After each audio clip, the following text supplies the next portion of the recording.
Question Period Canada, trying to see what we've got on the go for Monday. What we're going to do today is review the entire month of March. Like, it was a short month in Parliament. There was only 1 week of sitting, but we're going to watch all of it. Like, I need to do some research, like, on the stuff that happened this week, and we're going to launch it right here. Let's get going. Leader of the Opposition. While common sense Conservatives are fighting to axe the tax, build the homes, fix the budget, and stop the crime, this Prime Minister is promising a cruel April Fool's Day joke, a 23% carbon tax hike on food, gas, and groceries. This at a time when the Prime Minister has forced 50 families at CFB in Gagetown, military families, to go to food banks. 2 million Canadians every month going to those same food banks. 8,000 as part of a Facebook group where they share tips on eating out of dumpsters. Will the Prime Minister gain some compassion and some common sense and spike the hike? The Honourable Deputy Prime Minister and Minister of Finance. Mr. Speaker, we will take no lessons from the Conservatives when it comes to supporting the least vulnerable in our country. This is the party that wants to cut the Canada Child Benefit. This is the party that wants to cut support to our seniors. This is the party that wants to cut early learning and childcare, which supports so many families. They're opposed to dental care. They're opposed to pharmacare, Mr. Speaker. Honourable Leader of the Opposition. Fear and falsehoods to distract from the fact that after 8 years of this Prime Minister, he's not worth the cost, and neither is his carbon tax, which will cost the average Ontario family this coming year $1,674. $1,674 for a middle-class family that's lined up at a food bank, not able to feed themselves or pay their heating bill. Will the Prime Minister give his head a shake, cancel his cruel April Fool's Day joke, and spike the hike? The Honourable Deputy Prime Minister and Minister of Finance. Mr. Speaker, no one here is surprised to hear the Conservative leader talk about fear and falsehoods, because that is what he traffics in every single day. It's his area of personal expertise. Now, what he is proposing is, at least he is consistent. He wants to cut the support that Canadians get, and he wants to cut the support Canadian families are getting from the price on pollution. That's $1,800 Alberta families won't get. That's $1,120 Ontario families won't get. Cut. All they know how to do. Excellent. The Honourable Leader of the Opposition. So she just brags that Alberta families will get $1,800, but according to the Parliamentary Budget Officer, the carbon tax will cost Alberta families $2,943. Amazing. So the Prime Minister takes away $2,943 and gives back $1,800. Mr. Speaker, it's almost like he's a bank robber who thinks that he's virtuous because he tips the teller on the way out the door. Why won't he spike the hike? The Deputy Prime Minister and Minister of Finance. Mr. Speaker, the Conservative leader should know a lot about living off the public purse. That's all he has done his entire life. Now, when it comes to the price on pollution, this is entirely revenue neutral. The government does not keep a penny. It returns more money to 8 out of 10 Canadian families. That's a good deal for Canadians, Mr. Speaker. Burnaby South. The people of Gaza are facing unspeakable violence. Thousands of children have been killed, and vital supplies like food, medicine, and water are scarce. Today, the NDP is calling on the government to do everything in its power to stop the violence and release the hostages. Will the Prime Minister vote today for peace? The Honourable Minister for Foreign Affairs. Mr. Speaker, I agree with my honourable colleague. The violence must stop. Hostages must be released. Humanitarian aid must go into Gaza. We need to make sure that Israeli and Palestinian civilians are protected. And that is the position of the government. We will be there to make sure that there is long-term peace in the region, and of course to make sure that there is the Jewish community and the Muslim community and all communities across the country are well secured and can live peacefully here as well at home. The honourable member for Burnaby.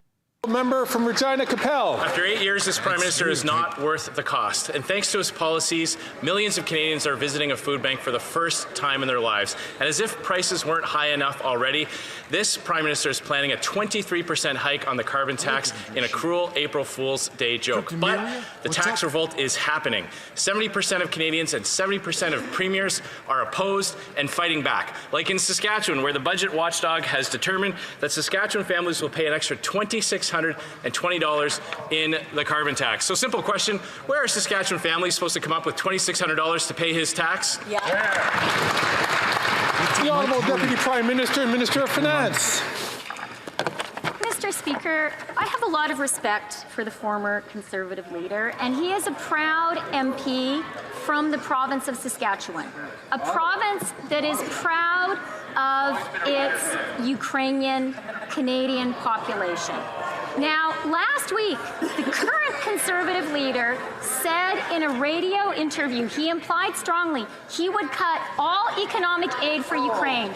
This is a chance for the MP from Saskatchewan to say, does he support that shameful position? Yes or no? Yes or no? These guys are going to help you. The honourable. Glad to hear you're on the mend. The honourable member from Regina Capel. They desperately don't want to answer for the carbon tax pain they're causing Canadians. And no one is fooled by the ridiculous rebate ruse this government is selling. That's because Canadians know that the carbon tax rebate was specifically designed to exclude all the secondary costs that go up when the producer, the shipper, and the retailer all have to pay their higher share of carbon taxes. And the average income earners, the middle income earners across Canada, are worse off even after the rebate. $900 worse off in Alberta, $500 worse off in Saskatchewan, $600 worse off in Ontario. Why doesn't the Prime Minister show some compassion and spike the hike? The Honourable Deputy Prime Minister and Minister of Finance. Mr. Speaker, I'm glad to hear the member opposite talk about the rebate, because that is what it is. This is returning money to Canadians. 8 out of 10 families are better off. It is revenue neutral for the government. But I noticed that this Saskatchewan MP, a member of Parliament many of us on this side of the House really respect, someone who is proud to represent the people of Saskatchewan, I'd like to hear him say, does he support his leader's shameful position on Ukraine? Yes or no? The people of Saskatchewan deserve to know. The honourable member from Thornhill. Mr. Speaker, after 8 years of this NDP Liberal Prime Minister, food bank usage in Toronto is up 500%. Now they want to hike the carbon tax on gas, on groceries, on home heating by 23%, on their way to quadrupling the tax over the next 6 years. What a cruel April Fool's joke. According to the Parliamentary Budget Officer, the average Ontario family will pay $1,674 of carbon tax. Where does this Prime Minister think they're going to get that kind of money? The Honourable Deputy Prime Minister and Minister of Finance. Mr. Speaker, Canadians can see through these Conservatives, and they know that the only thing these Conservatives know how to do is cut, cut, cut, and the people who suffer the most are the most vulnerable. They want to cut the Canada Child Benefit. They do not support dental care, which is helping the most vulnerable among us. They do not support early learning and childcare, which is helping make life more affordable for Canadian families. They are going to push, they want to push Canadians into poverty. We won't let them. The honourable member from Thornhill. Mr. Speaker, they've already done that, and we're going to cut the taxes. If you give back $1,000 to an Ontario family, but you take $1,674, Liberal math says that's more, but real math says that's less. The Prime Minister doesn't get it. He's not worth the cost, especially for the 300,000 Torontonians who ate in a food bank just last February. They are about to hike taxes by 23% in less than 2 weeks. Why is she the only person in Canada who thinks that raising taxes will lower the cost of food? The Honourable Minister of Finance and Deputy Prime Minister. Mr. Speaker, if the member opposite really believes her rhetoric about supporting Canadian families, why does she think that cutting support for them will help? Why doesn't she support early learning and childcare? Why doesn't she support the Canada Child Benefit, which has helped to lift more than 2.3 million Canadians, particularly children, out of poverty? Why doesn't she support dental care, which is helping the poorest Canadians be able to take care of their health and their teeth? That is Conservative hypocrisy, Mr. Speaker. The Honourable Member from Peterborough, Kawartha. After 8 years of this Liberal NDP coalition, food has never been more expensive. In fact, food is so unaffordable that 50 active serving military families from CFB Gagetown are using the Oromocto Food Bank. This is outrageous, it is shocking, and it is unacceptable. Right. So, for the 100th time, on behalf of all the Canadians and 70% of the premiers in this country, will they spike the hike, axe the tax, and make food more affordable? The Honourable Minister for National Defence. Mr. Speaker, that's an extraordinary comment, and I'd like to commend the member for being able to say it with a straight face. Because the fact is, Mr. Speaker, we gave members of the Canadian Armed Forces a very significant raise just last year. And when it came before this House to vote for the money for that raise, every single Conservative on that side of the House voted against it. Shame. Mr. Speaker, perhaps they should scrap the crap. Shame.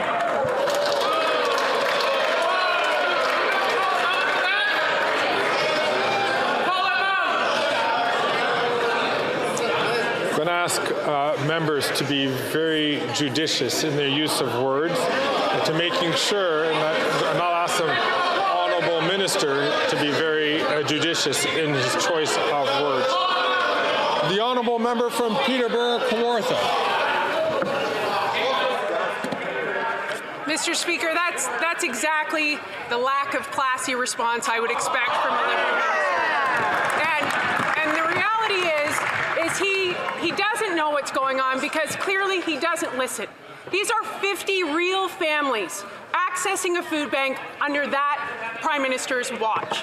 $700 more in groceries a year for Canadian families. Low-income families are most impacted. 1 million more users of food banks this year. Students, seniors, low-income families. Right. Those are the facts. That's what we will keep fighting for. Spike the hike, axe the tax.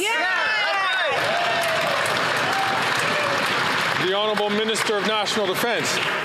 Mr. Speaker, many people in this House profess to support members of the Canadian Armed Forces, and yet when it came time to put your money where your mouth is, they weren't there. When it came time to vote for a pay raise for members of the Canadian Armed Forces, every single one of them voted against it. Mr. Speaker, that's the height of hypocrisy. Shame. Before I move to the Honourable Member for the Honourable Member from Coastal Bay Central, Notre Dame. Mr. Speaker, Saturday's poll by the Voice of the Common Man revealed that 90% of Newfoundlanders and Labradorians are against the April 1st increase in carbon tax by 23%.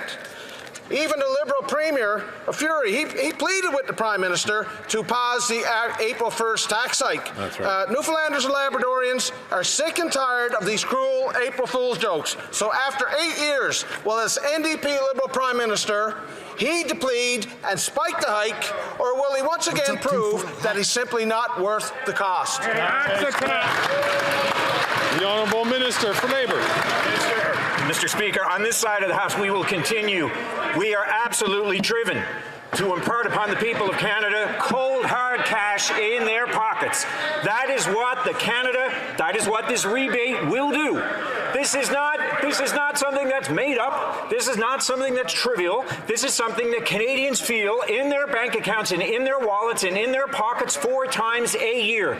This is real cash, Mr. Speaker. We will not deny to the people of Canada. Thank you. The honourable member from Foothills. After 8 years, this Liberal Prime Minister is just not worth the cost for Canadian farmers.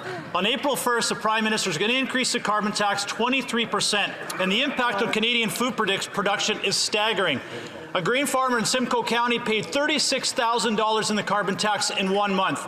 The carbon tax cost a poultry farmer in Alberta $180,000 last year. The food professor, Dr. Sylvain Charlebois, advised the Liberals to spike the hike or see wholesale food costs go up 34%. Food production is no joke. Will the Prime Minister spike the hike so farmers can afford to grow food? The Honourable Minister for Agriculture and Agri-Food. Mr. Speaker, my honourable colleague is well aware that farmers are on the front line of climate change. He's also fully aware that we have a climate change environmental plan. He's also aware that his constituents receive $1,800 a year in their bank account. Is that what you want to cut? $1,800 out of your constituents' bank account? I disagree. Once again, I'd like to remind ministers to make sure that their answers go through the chair. Also invite all members to do that.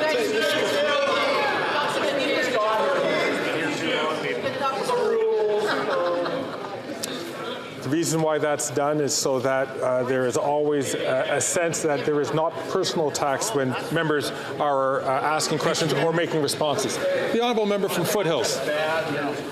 My constituents are fully aware that Liberals are taking away $2,900 and giving them back $1,800. That is not revenue neutral. But here are the facts. The Liberals are increasing the cost of food yet again on April 1st by increasing the carbon tax by 23%. This is driving Canadians to food banks in unprecedented numbers. The Caring Covered Food Bank in Prince Edward Island is struggling just to keep its doors open. It can't handle the increase in demand, up 70%, 5,500 families. I know the Prime Minister is bored, but will he listen to Canadians, axe the tax, so Canadians can put food on the table? The Honourable Deputy Prime Minister and Minister of Finance. Mr. Speaker, it is very surprising to hear the member opposite talk about support for the most vulnerable Canadians. But I'm glad he is turning his attention there. So if he cares about the families of PEI, I want to understand, does he support our early learning and childcare system, which PEI has been enthusiastically a part of, which is putting money back in the pockets of PEI families? Does he support that? Does he support dental care that the seniors of PEI are enthusiastically supportive of? That is real support. The honourable member from Vancouver East. After 2 months, I'm aware of nearly 2,000 loved ones in Gaza are still waiting to receive a code from IRCC to reunite with their families in Canada. Clearly, the 1,000 arbitrary cap is a problem. And even for those with codes, not one person has made it to safety, not even people whose biometrics is completed. Meanwhile, families are reporting that their loved ones have been killed in an airstrike. Why can't Canada get people across the border when other countries can? And what will it take for the minister to lift that cap? The Honourable Minister for Immigration, Refugees and Citizenship. Thank you, Mr. Speaker. It'll perhaps be cold comfort for the member opposite to find out that we are indeed increasing the number of people that will be eligible to come out of Gaza. There are a number of matters that are beyond our control, notably the ability to extract people from the Rafah Gate. That is something that falls within matters of other governments, which we plead with them to let those people out. But again, we will be relentless in advocating for people reunifying with their family members in Canada, but for on a temporary basis. Thank you. The honourable member from Hamilton Centre. Starvation of civilians during war is absolutely prohibited under Article 54 of the Geneva Conventions. A UN food agency just reported that due to the Israeli siege on Gaza, 1.1 million Palestinians are facing catastrophic hunger. And the EU foreign policy chief, Joseph Borrell, stated that Israel is provoking famine in Gaza and using starvation as a weapon of war. So my question is, did the Foreign Affairs Minister at any point during her high-level meetings with the two Israeli cabinet ministers named in the ICJ proceedings raise the plight of starving Palestinians in Gaza forced into famine by Israel? The Honourable Minister for Foreign Affairs. Yes, Mr. Speaker, I did. And you know what? I will never shy away from having difficult conversations. Maybe with the Israeli government, maybe with the Palestinian Authority. And we need to make sure that we will continue to put pressure on Hamas, who is a terrorist organization, to release hostages. We support the discussions that are happening with Qatar, Egypt, the U.S., to make sure, and of course Israel, to make sure that the hostages are released. And we need to make sure that there's more humanitarian access to Gaza, including the support of UNRWA. Thank you so much.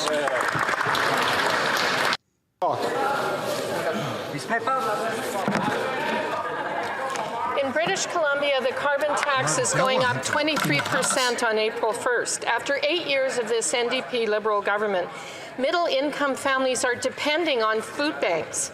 They receive absolutely nothing. No federal tax rebate, no provincial tax credit.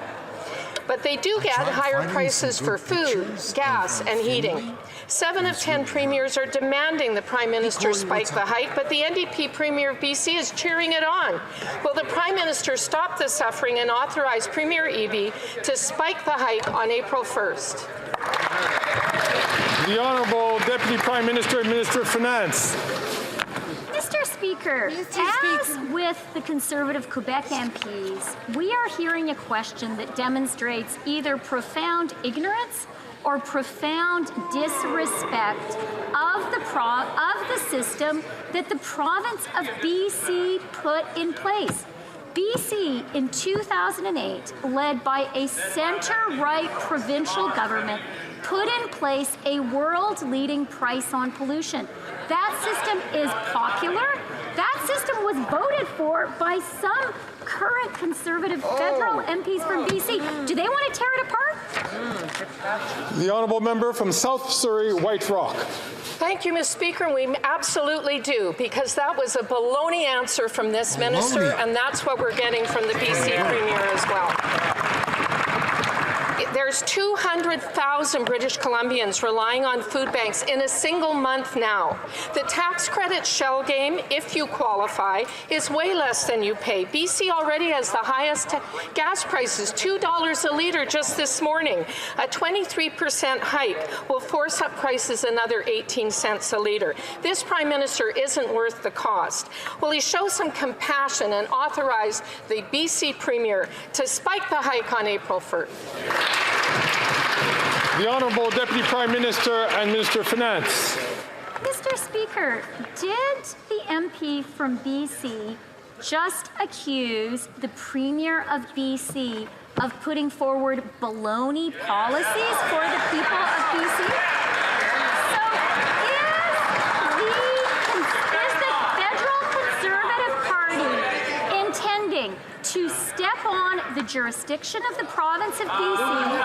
Is it intending to go against a system put in place in 2008 by a center-right BC provincial government that the people of BC support? That is astonishing, Mr. Speaker.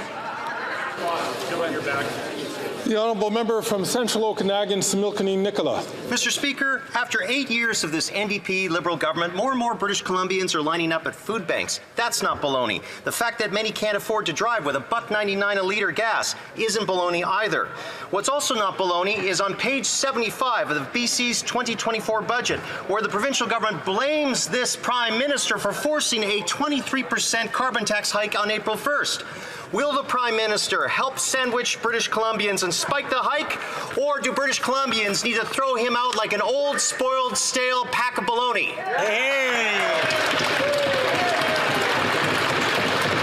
The The Honourable Deputy Prime Minister and Minister of Finance. Mr. Speaker, let's just remember that every single one of the Conservative MPs in this House today ran on a platform promising a price on pollution. And let's just remember that the BC caucus of that party includes MPs who, when they were in the provincial legislature, voted for British Columbia's current world-leading price on pollution. So Canadians and the people of BC have to ask themselves, do they even know what they campaigned on and what they voted for? Lena from Leeds, Grenville, Thousand Islands and Rideau Lakes. This NDP Liberal government has been trying to cover up the full cost of their $60 million Arrive scam. And after 8 years of this Prime Minister and his NDP Liberal government, they're not worth the cost or the corruption. And he's been hiding the documents, and we've been hearing the paper shredders, but his homework is due today. So the question is to the Prime Minister, at what time will he respect the common sense Conservative motion that was passed by this House and deliver all of the documents and the full cost of his Arrive scam scandal? The Honourable Minister for Public Works.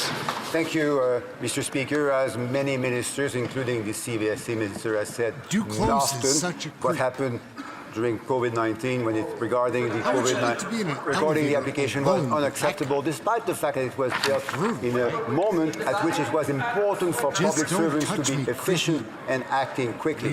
Unfortunately, some of the rules were not followed, and there's more work to do, although much of the work that the Auditor General asked us to do has already been implemented.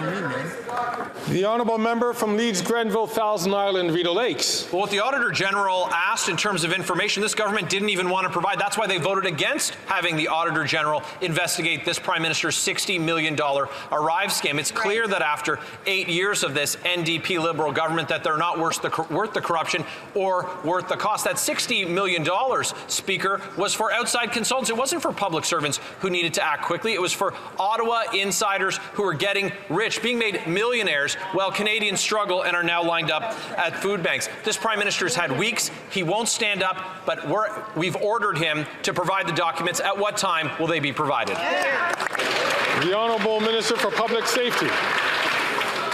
Mr. Speaker, from the very beginning, our government has been transparent with Canadians and with Parliament. We've had officials, we've had ministers appear before parliamentary committees. We understand the concern that Canadians have around the appropriate use of taxpayers' money. And Mr. Speaker, in spite of my friend's pessimism, I don't share his view that this government will always continue to be transparent with Canadians around this matter. The Honourable Member from Fort Saskatchewan, Sherwood Park. Sherwood Park. After 8 years, the Arrive scam scandal has made clear again that this NDP Liberal government and this Prime Minister are not worth the cost or the corruption. Liberals gave GC Strategies $20 million for Arrive scam alone. Now, last week, Christian Firth from GC Strategies revealed that he got at least $2,600 per hour for subcontracting. Canadians are struggling to put food on the table, and Liberals are giving well-connected consultants multi-millions at $2,600 per hour. Unbelievable. Simple question. Do Liberals believe that $2,600 per hour was a reasonable rate? Was it reasonable? The Honourable Minister for Public Safety. Mr. Speaker, as my colleague knows very well, there are internal investigations being conducted into all these matters. We welcome the report of the Auditor General. The RCMP is investigating some elements of this matter. And Mr. Speaker, if at any time people have misused taxpayers' money or contractors have claimed taxpayers' money for work they didn't complete, of course the government will demand refunds as is appropriate.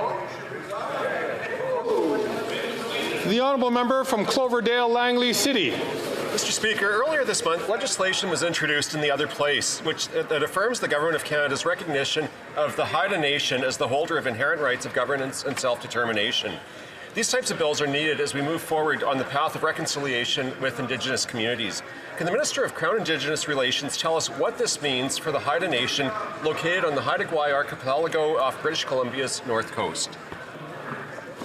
The Honourable Minister for Crown Indigenous Relations. Mr. Speaker, this marks a historical milestone for the Haida Nation. It is 50 years in the making, and it would rightfully recognize the Council of the Haida Nation as the government of the Haida people. This long overdue step solidifies Haida's authority, ensuring the protection of the beautiful lands and waters of Haida Gwaii for generations to come. I'm grateful to the nation for their collaboration and the member from Cloverdale Langley City for this question, as well as his leadership on the INAN Committee. We will keep working to uphold the rights of the Haida Nation, Mr. Speaker. Thank you. The honourable member from Nanaimo, Ladysmith. Mr. Speaker, for 5 months, the Liberals have sat idly by while 30,000 civilians in Palestine have been killed, most of which have been women and children. It's devastating. Canada needs to take a stand for peace so that no one else is killed, not sitting on the sidelines. We need a ceasefire, real humanitarian aid, and the release of all hostages. Will the Liberals finally join so many across Canada and New Democrats by voting in support of our motion for peace and justice? The Honourable Minister for Foreign Affairs. Thank you, Mr. Speaker. I would like to thank my colleague for her important question. Such a indeed. twit, guys. We It's a believe bad in example. peace and stability Sorry, I'm in the trying to region. work on the volume. And it starts with the release of all hostages. We need to make sure that humanitarian aid gets into Gaza. And of course, we need to get to a humanitarian ceasefire, which will bring long and lasting peace to Israel and also support a two-state solution and the creation of a Palestinian state for Palestinians. For too long, Israelis and Palestinians have suffered for the fact that we haven't found a solution to this conflict. We need to be there so to simple, support guys. them, and we will be. The Honourable Leader of the Opposition. Understand that after 8 years, this NDP Liberal Prime Minister is not worth the cost. And they're right.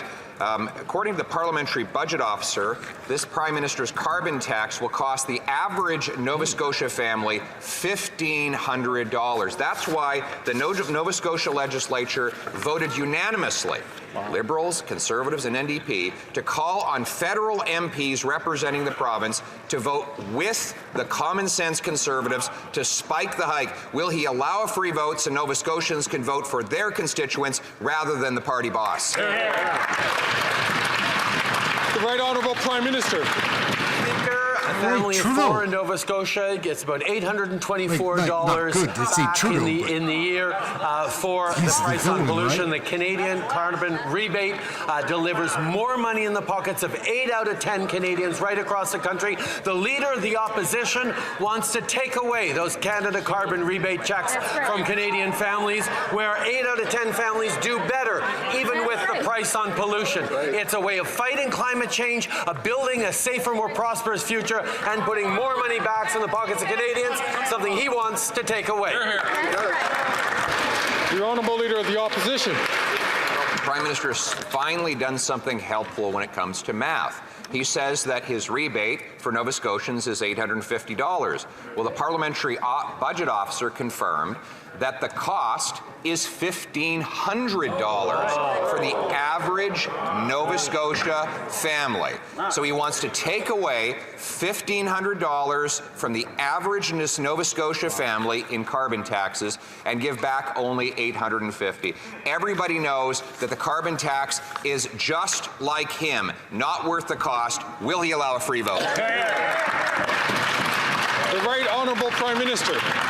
Mr. Speaker, once again, the Leader of the Opposition wants to take away the Canada carbon rebate checks that land in Nova Scotians' mailboxes, but in the pockets of families right across the country where the price on pollution is in place, because 8 out of 10 of them do better with the price on pollution and the Canada carbon rebate than they would. He wants to take away those checks from Canadians, and he wants to do far less to fight against the climate change impacts the Canadians are feeling from coast to coast to coast. No plan for the future, no money for Canadians. Mr. Speaker, the tax revolt has spread to Ontario, where now the Liberal leader of the Provincial Party has flip-flopped and says that she too is against the Prime Minister's carbon tax. Maybe that's because she read the Parliamentary Budget Officer report showing Ontarians will pay $1,674. That's more than $600 more than the rebate in that province. So, will the Prime Minister allow his Ontario MPs to have a free vote on our common sense Conservative motion to spike the hike?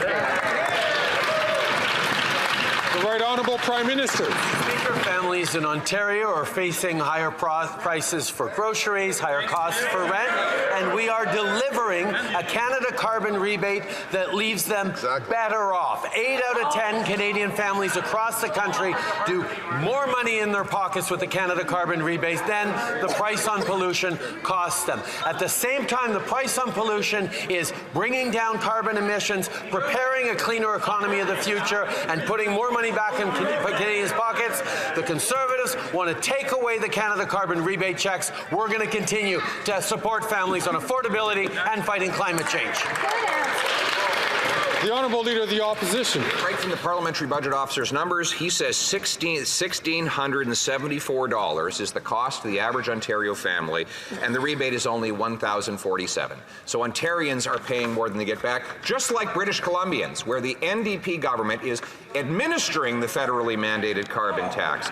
And according to the Vancouver Sun today, the budget presented by the NDP in that province says the carbon tax will raise $9 billion over 3 years and only pay back $3 billion. Mr. Speaker, that's a net nearly $6 billion net carbon tax cost. Will he allow BC MPs? The Right Honourable Prime Minister. Mr. Speaker, for Canadians watching politics and watching this question period, for reporters up in the gallery, or anyone who wants to see a concrete example of the fact that the leader of the official opposition doesn't care about facts, doesn't care about evidence, doesn't care about how the Federation works. He just wants to make clever arguments to score partisan points. The fact is, Mr. Speaker, that British Columbia price on pollution has been there since 2008 and will continue to be administered by British Columbia, not the federal government. Well done.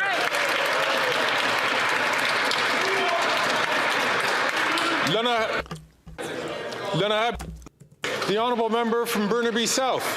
After decades of Liberal and Conservative failure, Indigenous communities continue to live in overcrowded homes that are in desperate need of repair. The Liberals promised to make a major step forward to improving this by 2030, but today's Auditor General report makes it clear that the Liberals will break yet another promise to Indigenous people. So will the Liberal government stop spending millions of dollars on private consultants and make this serious issue a priority in the upcoming budget? The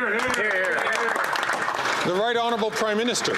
Speaker, we thank the Auditor General for her report and are, of course, carefully reviewing all of her recommendations to pursue a path forward that effectively addresses those concerns.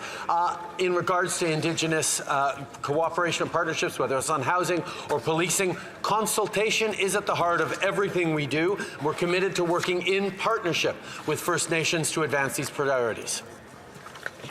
Thanks for your donation. April Fool's Day carbon tax hike of 23% will hit Nova Scotians especially hard. The Prime Minister's tax will cost $1,500 for the average Nova Scotia family, far more than they get back in rebates. That's why Nova Scotia's Assembly passed a unanimous motion with all three parties supporting it, calling for federal MPs from that province to vote with Conservatives to spike the hike. One of those MPs is from Kings Hants, the chair of the Agriculture Committee, which has been studying the carbon tax pain for farmers. So the question is for the chair of the Agriculture Committee, will he vote with us to spike the hike?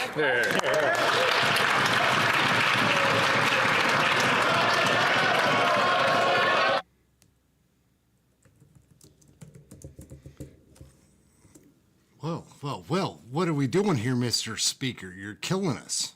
Administrative issues of the government, and of course to committee chairs. It's important for Canadians to understand, though, that when questions are asked of committee chairs, it has to be regarding stuff that has committee business that's before the committee right now. And so in consultation, we realize that that isn't the issue that is here before. So I see that the Honourable Minister for Housing is rising on his feet. Thank you, Mr. Speaker. And look, what the honourable member is actually suggesting is false. We have real-world data to demonstrate in provinces where the system actually applies, families receive hundreds of dollars more each year than they pay in fuel charges. The Conservatives pretend to care about affordability, yet they oppose measures to put more money in the pockets of families. They pretend to care about affordability, but they oppose measures that protect seniors' pensions. They pretend to care about affordability, but they vote against measures to remove the interest on Canada's student loans. Mr. Speaker, we will do everything we can to make life more affordable, including putting more money in the pockets of families while we fight climate change at the same time. The Honourable Leader of the Opposition. Well, that parliamentary censorship proves everything you need to know about this and everything else in this government. I asked a question of the member for King's Hands, the chair of the Agriculture Committee, who's now studying the painful impacts of the carbon tax, and the front bench here shut him down, told him to sit down and shut up because they had a better mouthpiece for the PMO who would stand and speak in his stead. Mr. Speaker, the question is for the member for King's Hands, the chair of the Agriculture Committee. His committee studying how the carbon tax hurts farmers. Will he vote to spike the hike?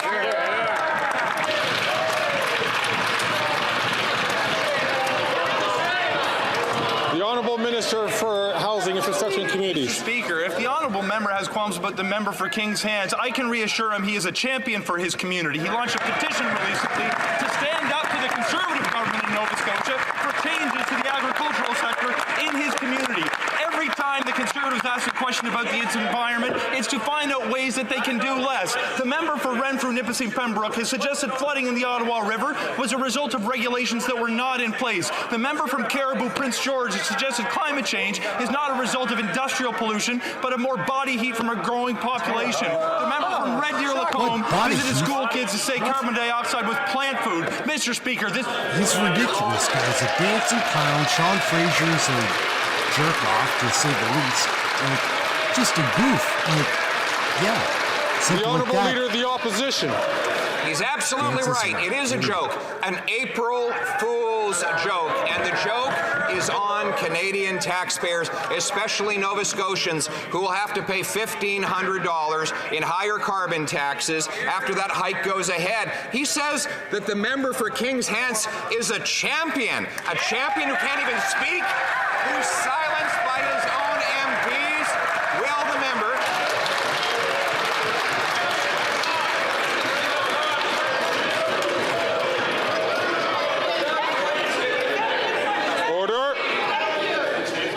The Honourable Leader of the Opposition has 10 seconds left on the clock. Will the censored champion break his silence and tell us, will he vote for his constituents to spike the hike, or will he rip them off on April Fool's Day? The Honourable Minister for Housing, Infrastructure and Communities. Speaker, the Conservatives want to peddle false information to trick Canadians into voting for them. The reality, proven not by projections, but by real-world data, is that people who live in my province receive more money every year from the rebates that they receive than the fuel charge that they pay. Everything the Conservatives do...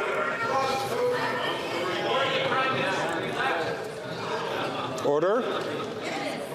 The Honourable Minister has 15 seconds left on the clock. Mr. Speaker, at every instance the Conservatives have an opportunity to speak in House, they do one of two things: advocate to do less on the environment or to take money from families in my community. I will support neither. We will do whatever we can to put more money in the pockets of families and do the right thing for future generations. Dancing fruit.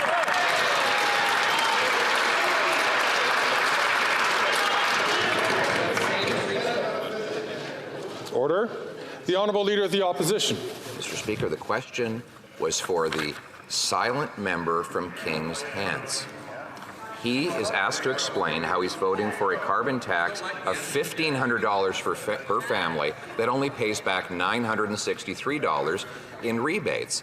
I asked him specifically to stand and answer, but he's been shut down and shut up by his masters in the PMO. So once again, will the chair of the Agriculture Committee and member for King's Hands stand in today and tell us whether he will vote to spike the hike or raise the tax.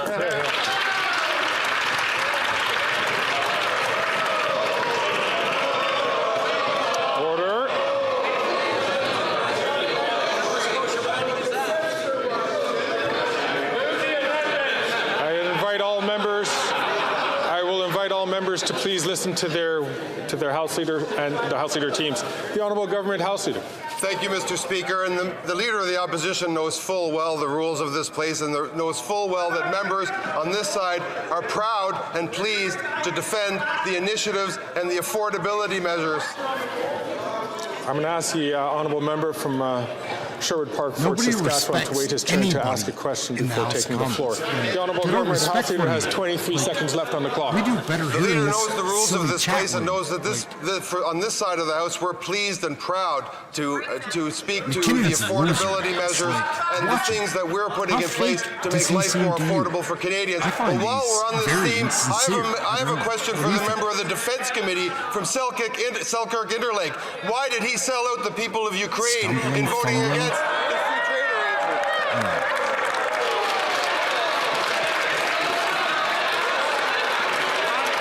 Order.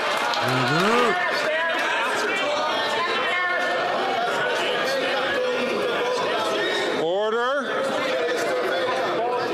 I'll ask the Honourable Government House Leader to please have order in this House. The Honourable Leader of the Opposition. Mr. Speaker, the people of King's Hants, Nova Scotia, are learning they don't have a voice in Parliament because he has been silenced. The Prime Minister is terrified that he might stand up and get off script. He knows that the unanimous will of the Nova Scotia legislature, Liberals, Conservatives, and New Democrats, was passed in a motion calling for all of that province's MPs to vote against the hike. So will the member for King's Hants, who's the chair of the Agricultural Committee, stand up for farmers in his riding and vote with us to spike the hike? Yes or no?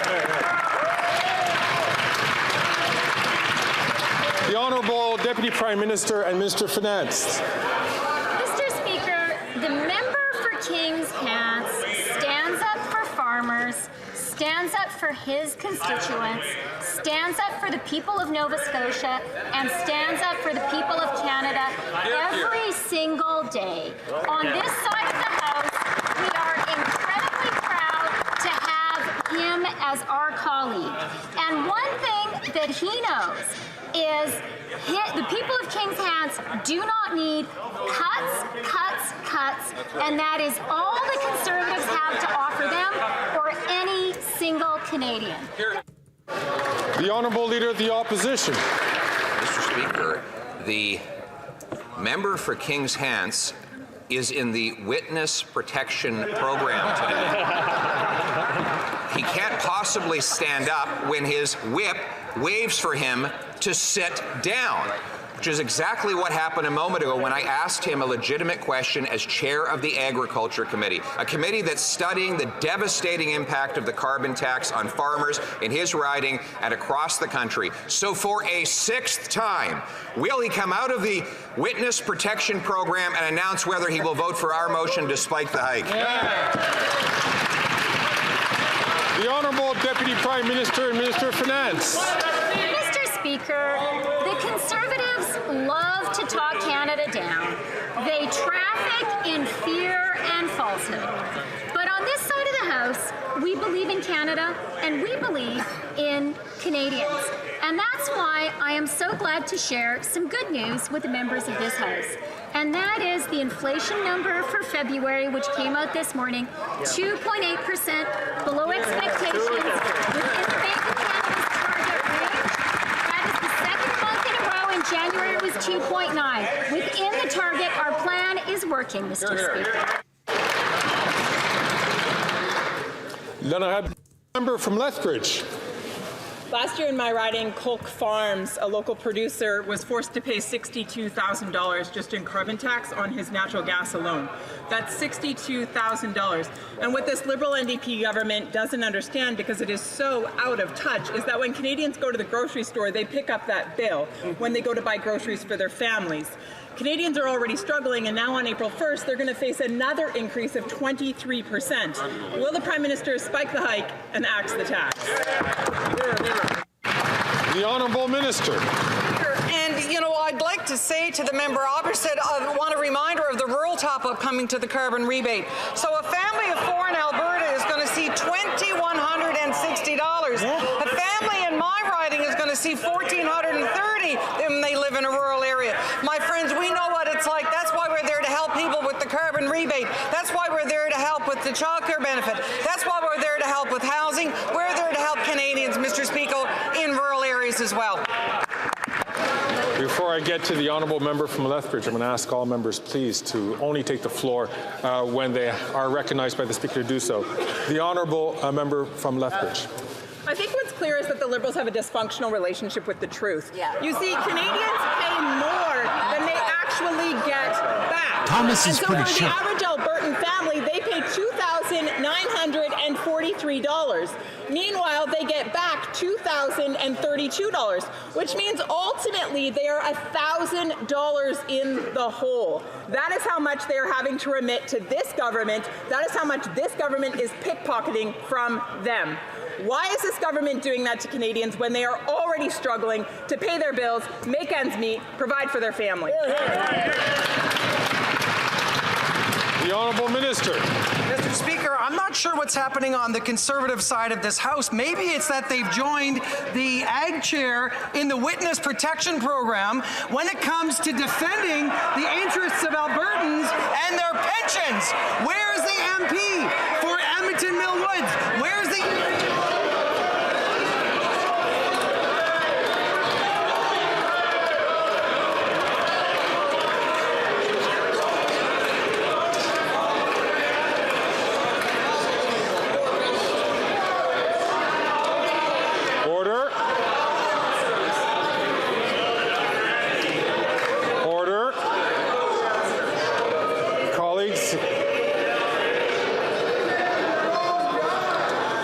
Member from South Shore St. Margaret's, I'm going to ask him and ask all members, please, to allow members to speak for 2 reasons.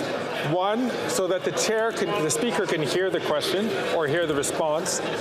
And secondly, is because there are members who do not speak the other official language. And if they're trying to listen in their earphones, they can't hear. So please, I'll ask all members to restrain themselves. The Honourable Minister has 20 seconds left on the clock. Mr. Speaker, where are the Conservative MPs in this House when it comes to defending Albertans and making sure they have a dignified retirement? They are silent on CPP. They are silent on defending Albertans. They have been muzzled by their leader, and they are not standing up for Albertans, despite Danielle Smith's disastrous attempt to pull the Canadians out of the CPP. The Conservatives of nowhere. We're here for...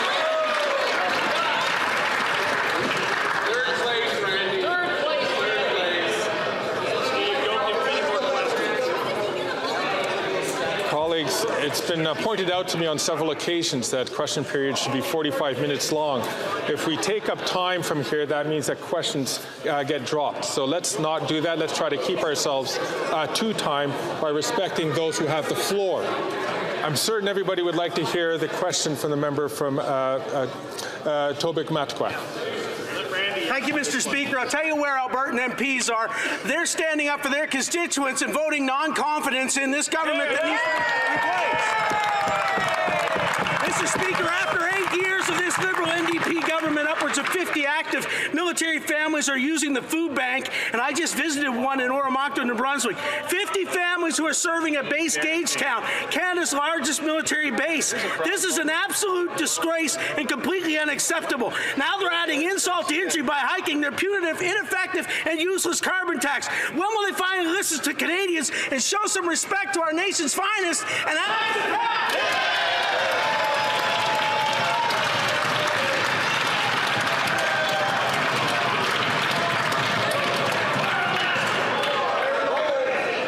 The Honourable Minister for Rural Economic Development. Mr. Speaker, I really find it quite rich coming from the member opposite, from Tomamakquack, when they voted against a raise to our hard-working DND employees. You know, I also would like to ask the member, they voted against the increase for ACOA last fall when they stood and we had the all-night morning marathon. I'd love to ask him what he was going to say to the 106 projects that were funded in his riding that he voted against. Trust me, we'll be telling them that we have the backs for small businesses in rural New Brunswick and rural Atlantic Canada. The honourable member from Tobique-Matiquac. Mr. Speaker, I'll be glad to tell them that I was voting non-confidence in this government that needs to be replaced. This government has caused the inflationary crisis through reckless spending, and now they're hiking a carbon tax by 23% on gas, heat, and food on April 1st. If they really cared about Canadians, especially those who sacrifice so much in service to our country, they would listen to the well over 70% of Canadians who are demanding them to get off their backs and axe the tax. The Honourable Deputy Prime Minister and Minister of Finance. Mr. Speaker, there is so much shouting today that I can forgive the member opposite for not hearing earlier today the good news for Canadians, which is thanks to the hard work of Canadians, and it has been a challenging time, inflation in February is back to the Bank of Canada's target range. And that followed the numbers for January. Inflation back to the Bank of Canada's target range. This is good news for Canadians who have been through a hard time. We support Canada and Canadians. All they want to do is cut, cut, cut. Bravo.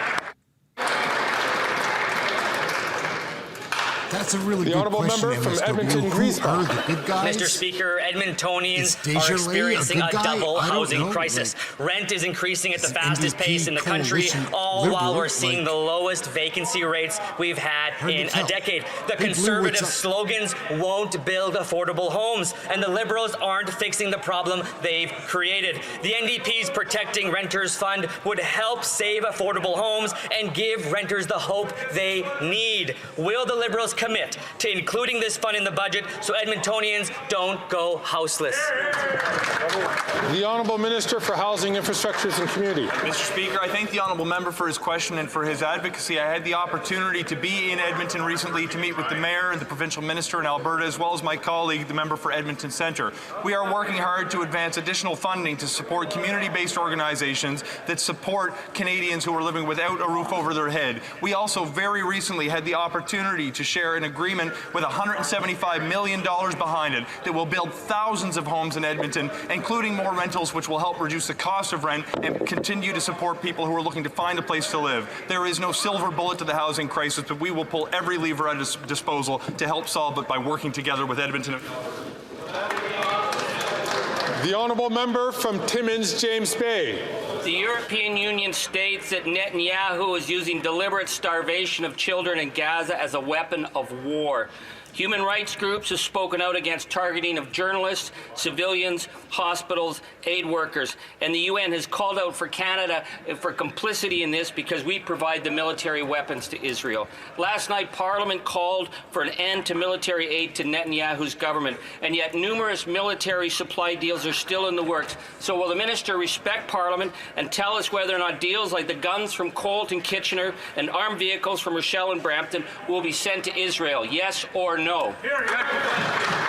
The Honourable Parliamentary Secretary to the Minister of Foreign Affairs. Thank you, Mr. Speaker. And I want to begin by saying that yesterday for me was the day I was very proud to be a parliamentarian. In this House, we came together, 4 to 5 parties, to find a workable solution, to find a Canadian position that Canadians could be comfortable with. We will continue to advocate for a ceasefire. We will continue to not sell arms as we have promised and continue to make sure that we bring hostages back to where they belong in their homes. We will continue to do that. I invite the Conservatives to be as engaged in this as we are. The Honourable Member from Northwest Territories. Mr. Speaker, we all recognize the crucial importance of accessible, high-quality child care for families in the Northwest Territories. With the increase of cost of living, accessible daycare is vital. Families in my riding and across the North have been eager to see this plan built out.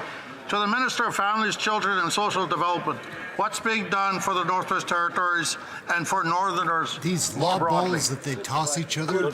So The Honourable Minister for Families. He knows that this question was coming, or she does. They've watched the audio on this one. But once she gets started, Jude from the Yellowknife genocides is a twist. at Aurora College, and many others who were able to share with me firsthand the impact of our Canada-wide system on making life more affordable. As of April 1st, families in Northwest Territories will see their childcare fees reduced to an average of $10 a day, saving them up to $9,000 each year per child. This is meaningful savings, Mr. Speaker, each and every month for the mums and dads in Northwest Territories to put towards the essentials that their families need. From Mission Mascouche, Fraser Canyon. Mr. Speaker, after 8 years of this NDP Liberal government, this Prime Minister is simply not worth the cost. When the carbon tax was announced, small businesses were promised a hefty rebate. The government is now sitting on $2.5 billion in collected revenues, while insolvencies skyrocket and businesses suffer under higher taxes and inflation. Wow. As the Prime Minister broke his promise on the carbon tax rebate, why won't he simply spike the hike, axe the tax, and give small businesses their money back? The Honourable Deputy Prime Minister and Minister of Finance. Mr. Speaker, all good here, the Sylvia MP who man. just spoke All good. is a member Watching of some Parliament disgusting Wicked Witch of the North, CHYSTIA feeling right here, lying right to our faces. of its place as a leader in Canada and the world in putting a price on pollution since 2008. This is a provincial system that the people of BC support. So either the Conservative Party is ignorant of this or disrespects the people of BC. When it comes to small businesses, that money will be going back to small businesses very soon. The Honourable Member from Mission Mascouche, Fraser Canyon. Mr. Speaker, it's not just small businesses that have been betrayed by this government on the carbon tax. First Nations and Métis communities are owed over $1 billion in promised rebates. In what seems like a sick April Fool's joke, remote and rural communities will see the cost of the carbon tax increase by 23% on April 1st. This means higher costs to operate schools, band offices, and businesses. So I'll ask again, when will this government spike the hike, axe the tax, and give remote and rural Indigenous communities and Métis communities their money back? The Honourable Deputy Prime Minister and Minister of Finance. That's a sad question. Mr. Speaker, I have a lot of respect for that MP from British Columbia, but I am really disappointed that he seems entirely ignorant of how the price on pollution works in BC. There is no federal backstop in BC. There is no federal backstop on BC small businesses, on the people of BC. BC has an exceptional system pricing pollution, which the province has had in place since 2008. The people of BC are proud of it, and they should be. Honourable Member from North Okanagan, Shuswap. Mr. Speaker, $100,000 is not chicken feed, because Richard, a farmer in the Shuswap, paid that out in carbon tax to run his farm instead of buying feed to raise chickens and put food on Canadians' tables. Now, this NDP Liberal Prime Minister wants to raise the carbon tax by 23% as part of his plan to quadruple it. After 8 years, this Prime Minister is not worth the cost.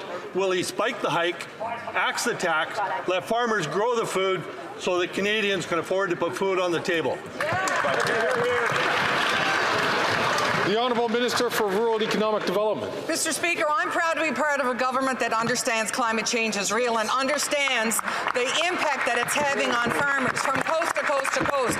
I've seen firsthand as I've traveled the impact of hurricanes, the impact of drought. All that has a cost on our farmers. I'm proud to be part of a government that is fighting climate change so my little granddaughter can say, Nanny, you tried to make a difference, because climate change is real and it is impacting everyone.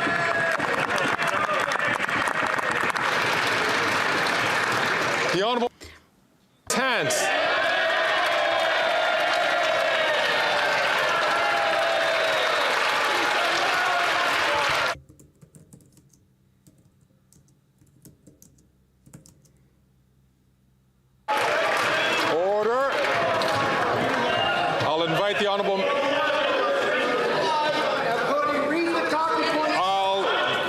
invite all members, please. There seems to be great enthusiasm to hear from the honourable member. The honourable member from King's Hands from the top. Speaker, I'm glad the Tories stood up. They might not like the question, though, because the member from Carleton talks about farmers in King's Hands, but he actually stands in their way. He will not allow Bill 234 to come to this House to actually be voted on. And so I called on the member of Carleton to actually do that to support farmers. But my question, Mr. Speaker, is to the Minister from Nova Scotia. Can he tell this House, and indeed Nova Scotians, the work that we've done to adjust the federal backstop to support rural Canadians, and including the programs we put in place on affordability around home heating and heat pumps, contrary to those guys across the way?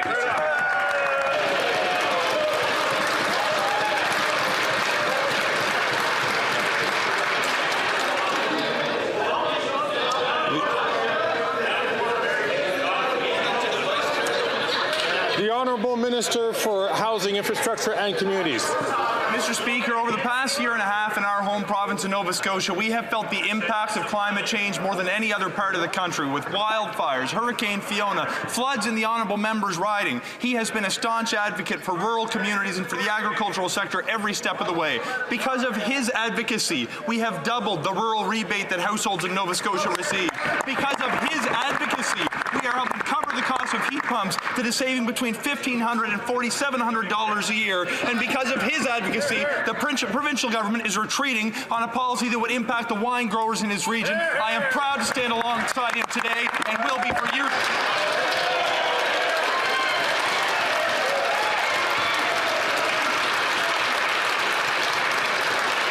The honourable member from Edmonton Mill Woods.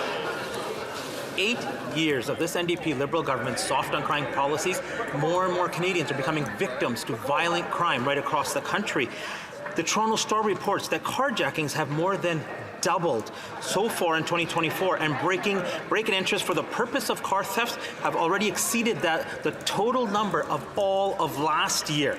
Canadians not only concerned about their private property, but also the safety of their families. And I met some of these families in Brampton this weekend, Mr. Speaker, and they want to know, when will this Prime Minister drop his soft on crime policies and protect Canadians from real violent crime? Hear, hear.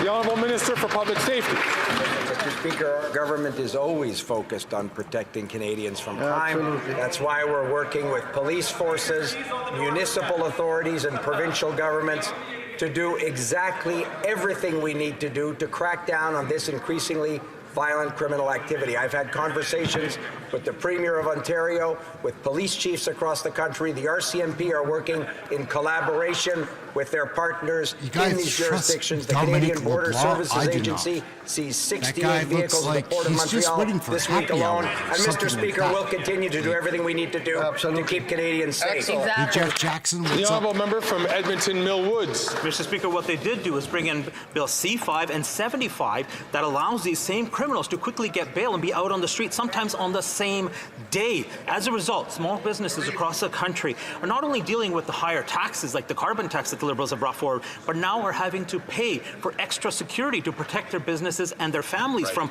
property theft, organized crime, extortion, shootings, arson.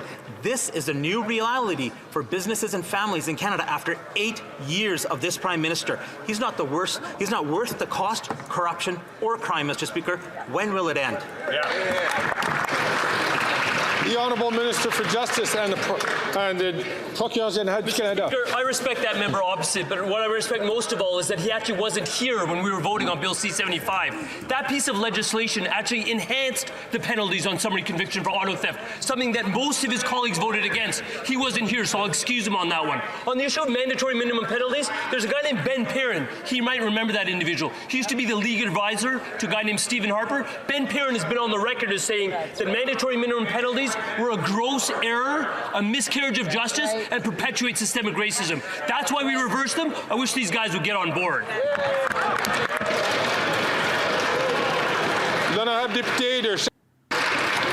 Before I pass the floor to the Honourable Member from Victoria, I'm going to ask the Honourable Member from Perth Wellington, please, who is an experienced member, to not shout out his comments and allow members to who have the floor to respond.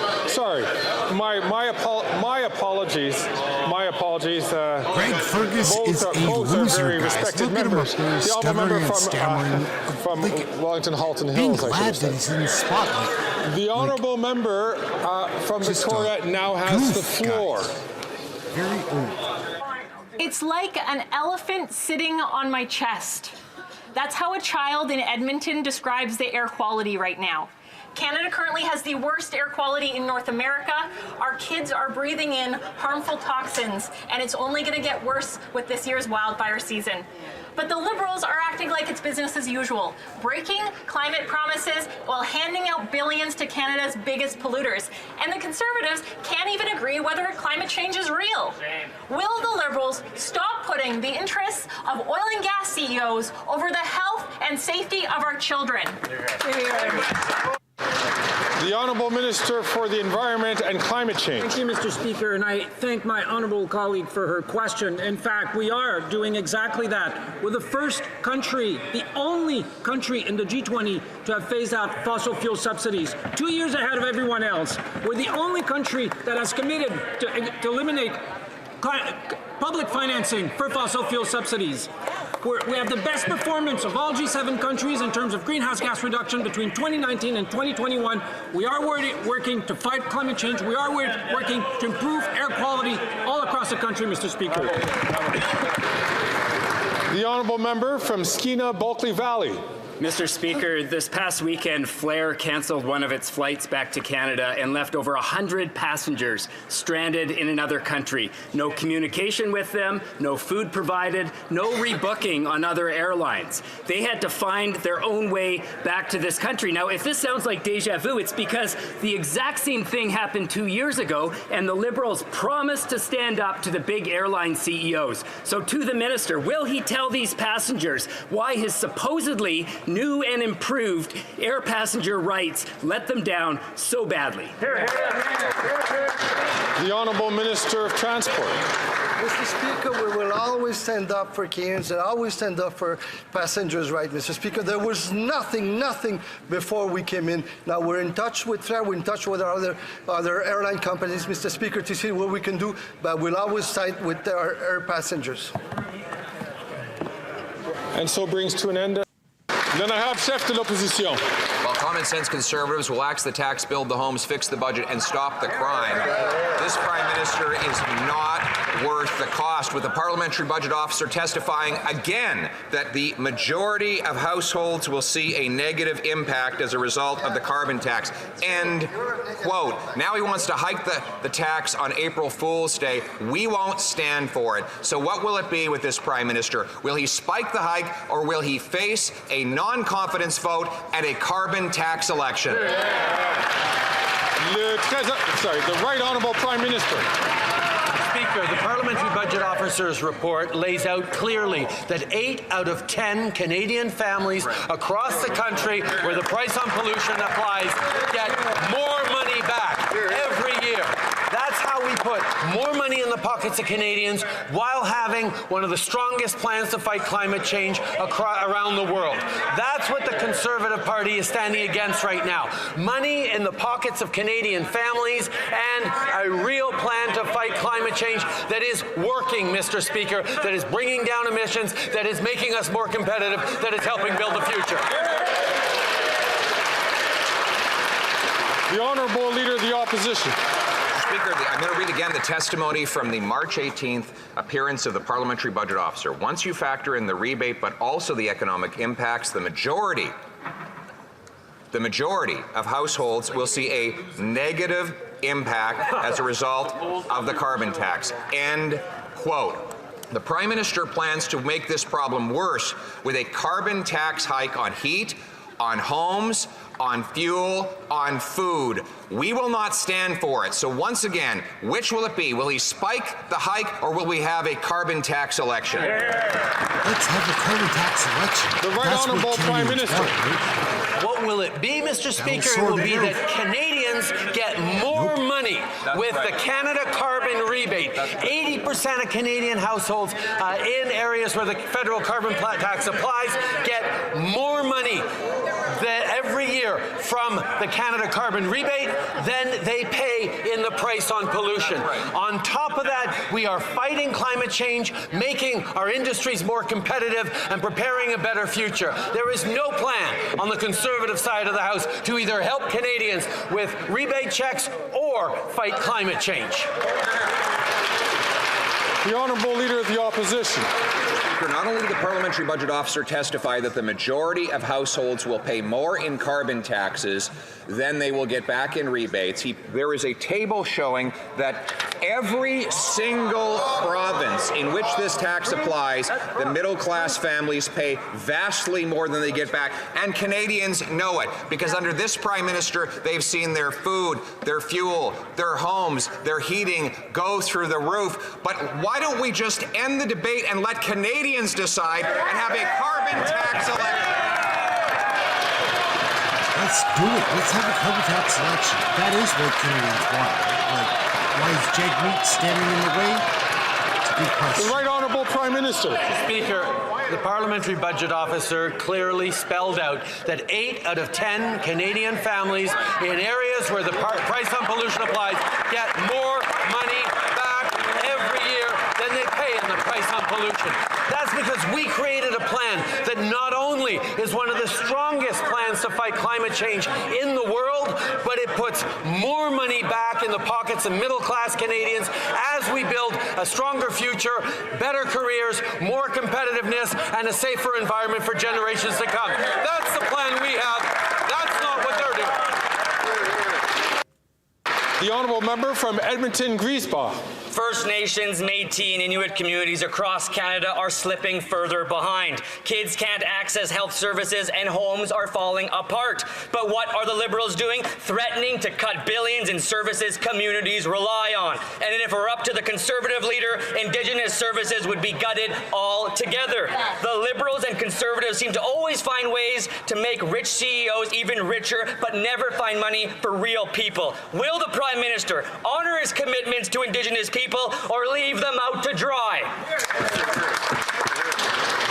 The Right Honourable Prime Minister. Mr. Speaker, we are unequivocally committed and have been since 2015 to working in partnership with First Nations, Inuit and Métis communities across the country to advance self-determination and reconciliation. We have tripled investments in Indigenous housing, mental health, access to clean drinking water and jobs to contribute to economic reconciliation. We also move forward to compensate First Nations children and families who suffered under the discriminatory child welfare system. We've built over 30,000 homes since 2016, and we recently announced that we will move forward in creating an Indigenous loan support program. There is, of course, much more to do, but we will keep doing it. The Honourable Member from Edmonton Griesbach. Mr. Speaker, that answer is little comfort to the residential school survivors and children who rely on those services. Imagine having to live in a moldy home with your young children knowing that it isn't a healthy place for them. That's the heartbreaking situation First Nations are facing across the country. The Auditor General says herself that this government has no plan to close the housing gaps that they're keeping First Nations in inhumane conditions. Shame. When will the Prime Minister take First Nations housing seriously and provide the communities with the resources they desperately need? The Right Honourable Prime Minister. Mr. Speaker, we have made historic investments in housing in Indigenous communities after decades of wrongful underfunding by previous governments of all stripes. And we are working every single day to do more. We're committed to working in partnership with First Nations and their communities. We thank the Auditor General for her work and her report, and we'll continue to move forward to do even more in partnership with Indigenous people across this country. The Honourable Leader of the Opposition. Parties, there's been an outbreak of common sense on the carbon tax. In fact, Nova Scotia Liberals, NDPers, and Conservatives passed a unanimous motion in their legislature this week calling on their federal MPs to vote against the Prime Minister's 23% carbon tax hike. No wonder. The cost of the carbon tax to the average Nova Scotia family will be $1,605 according to the Parliamentary Budget Officer. $1,605. How much will be the rebate for the average family? The Right Honourable Prime Minister. Mr. Speaker, the federal price on pollution is a backstop. It's a system that we put in place to both fight climate change everywhere across the country and put more money back in the pockets of Canadian families where it applies. Every single province had and continues to have the option to replace the federal price on pollution with their own program as long as it is as rigorous and stringent as the federal price on pollution. As long as they have a plan to fight climate change, they can do what they want as long as it's strong enough. That's the options the provinces have. So they can take that option. We're going to keep putting The Honourable Leader of the Opposition. That's demonstrably false because Nova Scotia actually has a climate change plan, which he rejected and overrode with a federal carbon tax that is opposed by New Democrats, Liberals, and Conservatives unanimously in the province's legislature. But you notice he wouldn't answer my question. He's been bragging about these rebates. But then when we talk about the cost, all of a sudden he forgets the rebates. So I'm going to give him a second chance. In the province of Nova Scotia, the cost to the average family will be $1,500. $1,500. $1,500 per Nova Scotia family. How much is the rebate? What is the rebate? The Right Honourable Prime Minister. Speaker, that is simply not true. The reality is 8 out of 10 families right across the country in backstop provinces, families do better off with the Canada carbon rebate than they do with the extra costs of the price on pollution. This is a plan to fight climate change, but it's also a plan to put more money in the pockets of families from coast to coast to coast. Now, the Conservative leader doesn't care about fighting against climate change, and he doesn't care about affordability either, because he would rip up the rebate checks and he would do less on fighting climate change. We're going to keep delivering for Canadians. The Honourable Leader of the Opposition. Still won't answer the question. All the Liberal ministers came in with little cue cards a week ago with all these rebates on them. They were waving them around, very proud. And then when we went to the Parliamentary Budget Officer and said, give us the full price by province, and we quoted that, for example, in Nova Scotia, it's $1,500 in cost to the average family, according to the PBO. Again, $1,500 in costs. What is the rebate? The number.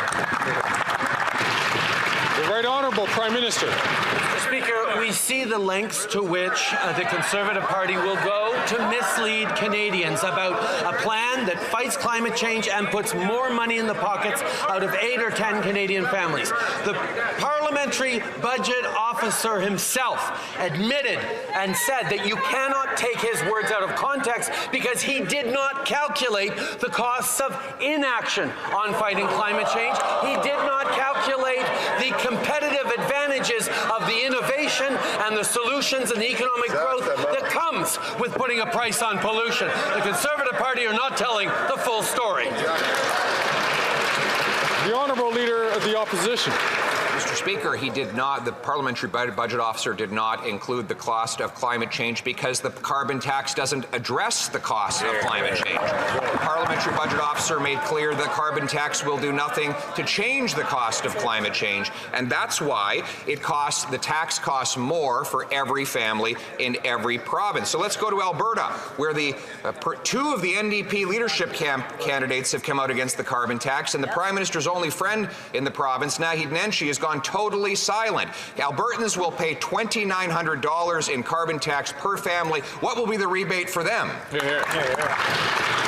Right Honourable Prime Minister. Mr. Speaker, $1,800 a year is the average, is the family of 4 in Alberta Canada carbon rebate. That is helping them, and according to an analysis by the Parliamentary Budget Officer, is more than they pay in extra price on pollution because of the price we put into the federal level.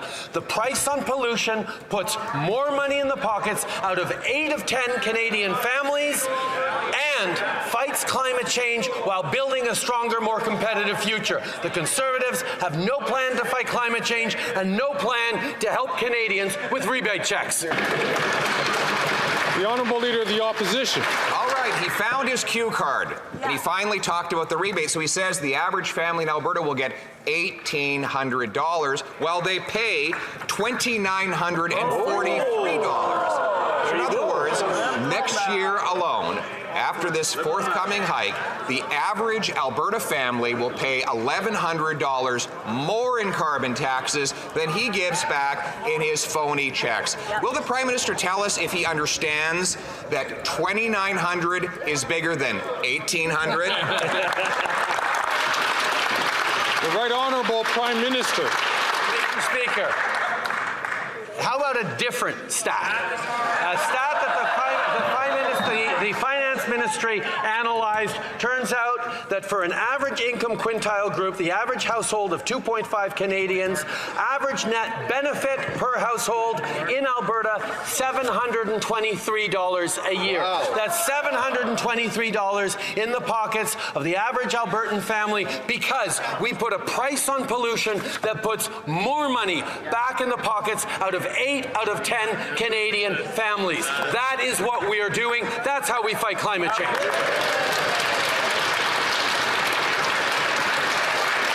The Honourable Leader of the Opposition. He wants you to know, Mr. Speaker, he has alternative facts. I get mine from the parliamentary officer that reports directly to Parliament and is independent. He's using numbers that come from officials that report to him and depend on him for their job. So let's take another province, Ontario, where the Liberal leader has now come out against this Prime Minister's carbon tax. Maybe she knows that the average cost to an Ontario family of the federal carbon tax is $1,674 for this coming year. How much is the rebate in Ontario? The Right Honourable Prime Minister. The average net benefit per household in Ontario is $255 a year. Wow. That is fighting climate change while putting more money in the pockets of Canadians. The Parliamentary Budget Officer himself demonstrated that 8 out of 10 Canadian families in regions that get the carbon price backstop do better with the price on pollution, put more money back in their pockets than it costs them on the fight for climate change.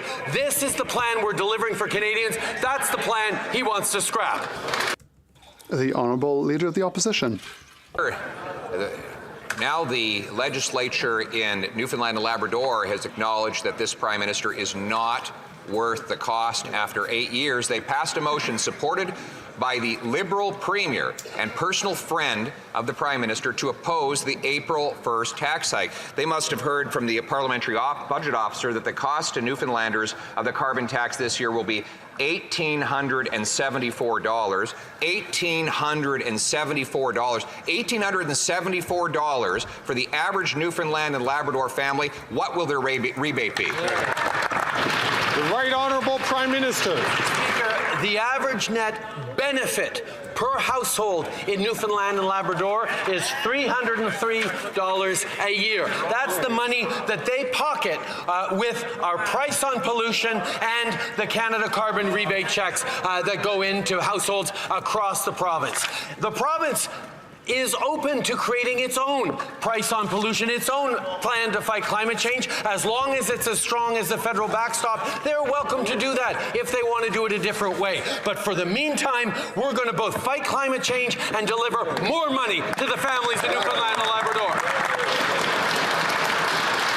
The Honourable Leader of the Opposition. So here are the facts from the Parliamentary Budget Officer. They're directly from him. The cost to the average Newfoundland family is $1,874. The rebate is $1,497 for a net cost of $377. A net loss of $377 and growing. These are the facts. The Prime Minister stopped denying the facts, and if he really wants to contest and argue that he should be able to raise the tax, why doesn't he have the courage to call an election and let Canadians decide? The Right Honourable Prime Minister. Speaker, we are busy delivering for Canadians, a price on pollution that puts more money in the pockets out of 8 out of 10 families across the country. And an election on the price on pollution, we had 3, Mr. Speaker, and we won them all.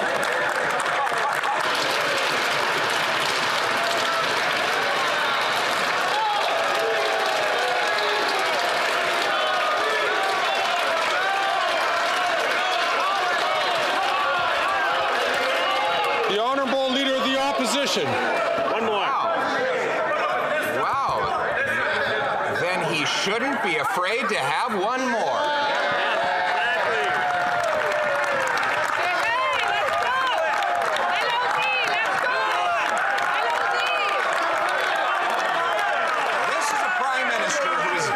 Housing costs. He sent 2 million people lining up at food banks, 8,000 joining a Facebook group learning how they can eat a meal out of a dumpster, and now his best solution is to hike the tax on their heat, on their homes, on their fuel, on their food. If he really believes in it, why doesn't he call a carbon tax election now?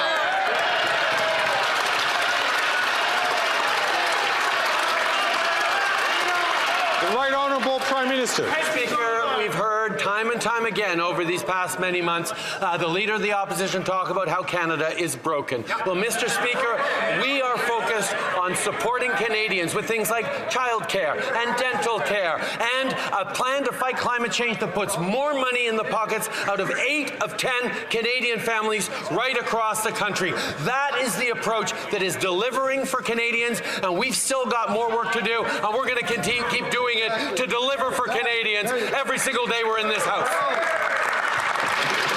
The Honourable Leader of the Opposition. Mr. Speaker, yesterday the Finance Minister claimed that the carbon tax was revenue neutral, that it gave back, that the government didn't keep a single penny. Well, it turns out they keep hundreds of billions of pennies. They've collected so far $20.7 billion and only paid back $18.6 billion. In other words, they profited by over $2 billion by pillaging the pockets of Canadians. When will the Canadian people get their $2 billion back? And if he's sure about taking it away, why doesn't he call an election to defend it? Right Honourable Prime Minister. Mr. Speaker, the Conservative leader is now complaining about $2 billion that he would never give to Canadian businesses, would never give to Canadians, because he would scrap the Canada carbon rebate. We are actually delivering money across the country to communities, to individuals, to small businesses, to Indigenous communities, to fight climate change and help afford their groceries. He wants to eliminate the carbon rebate. He wants to eliminate the plan to fight climate change. He has no plan for the future of the economy. Member from Winnipeg Centre.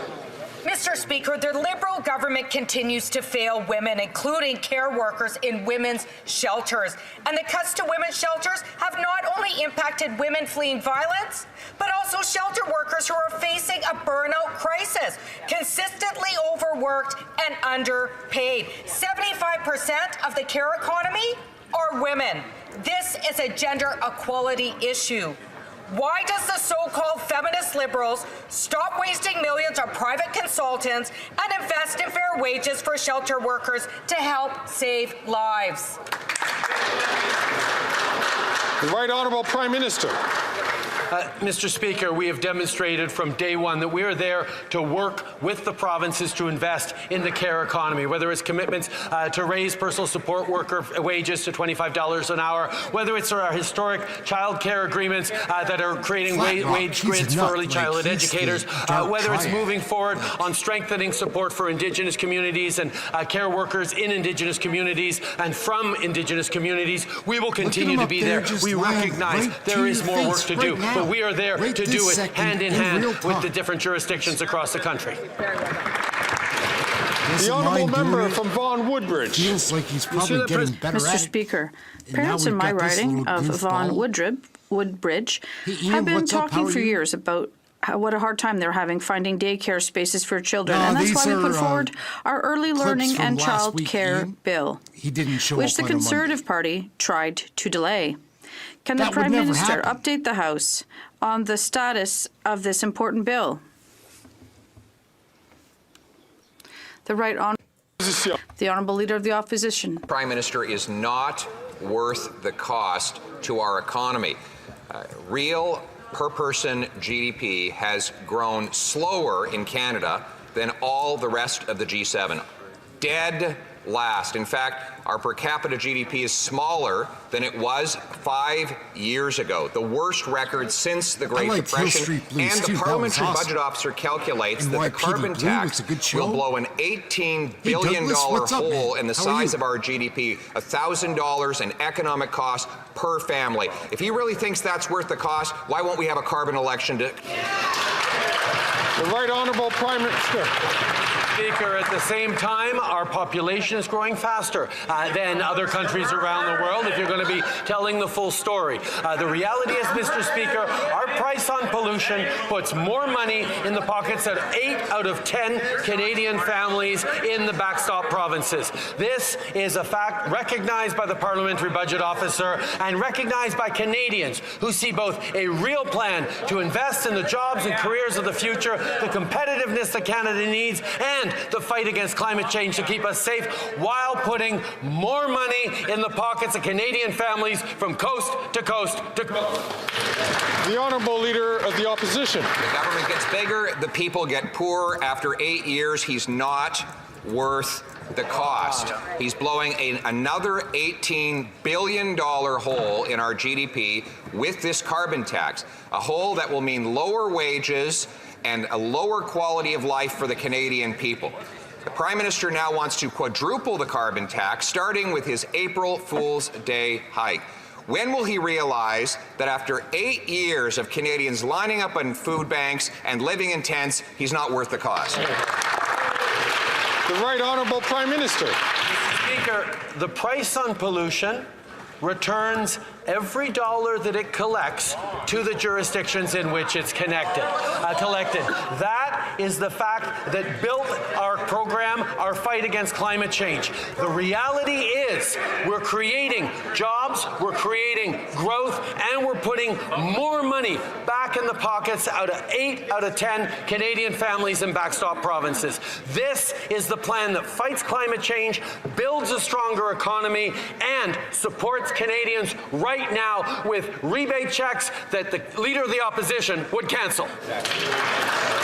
The Honourable Leader of the Opposition. Based on his own main estimates and public accounts, he's collected over $20 billion in taxes and only returned $18 billion. So it is factually inaccurate to say that he's given every penny back. In fact, we know that in every single province where the carbon tax applies, Canadians pay more than they get back. And there is only one provincial party that supports the tax.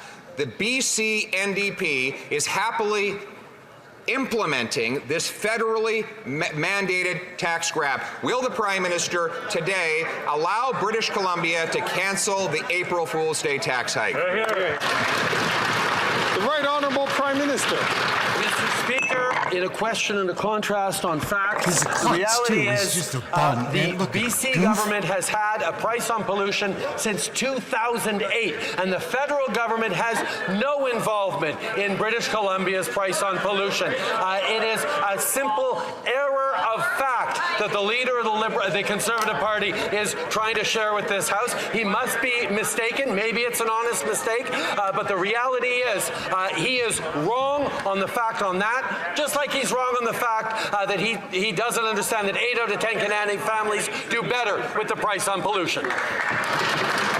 The Honourable Leader of the Opposition. Page 75 of the BC budget confirmed that they were bringing in the tax hike on April 1st because they're forced to by federal law. And according to the Vancouver Sun, the NDP budget and fiscal plan presented in February says the carbon tax will raise $9 billion over 3 years. The New Democrats plan to give back $3.5 billion in climate action tax credits to low and middle income folks and spend the rest as they see fit.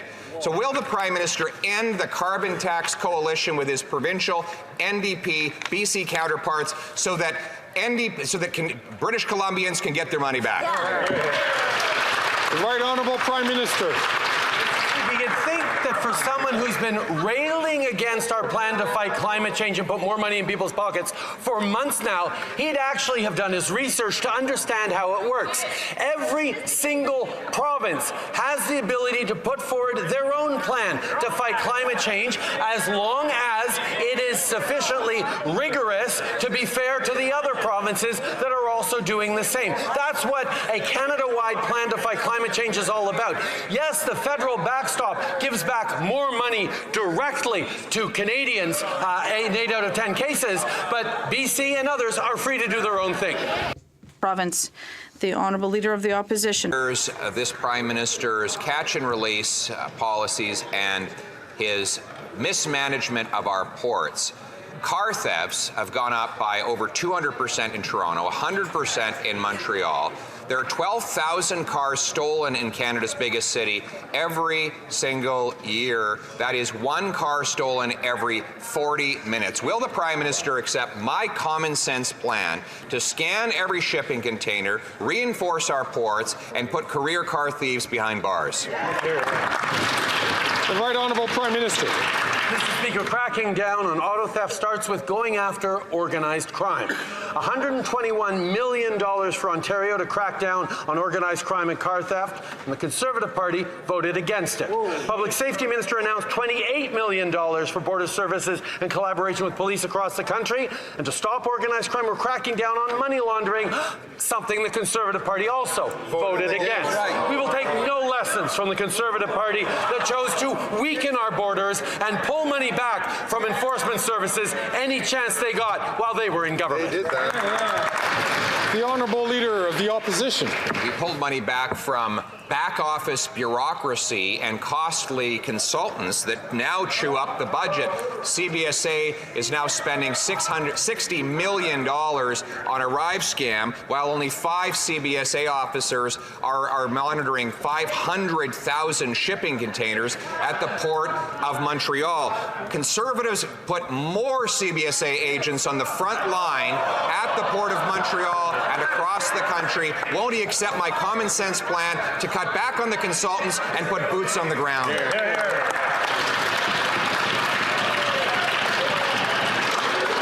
I'd like to ask the Honourable Member from New Westminster Burnaby please to allow the questions to be asked and for answers to be given without interruption.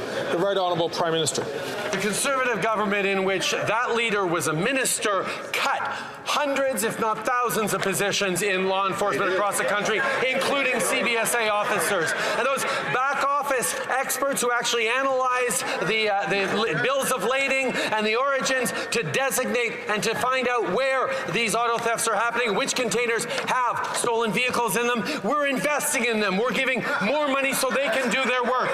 The common sense is nonsense that the Leader of the Opposition is putting forward. We know that they are all about cuts, not investments in keeping Canadians safe.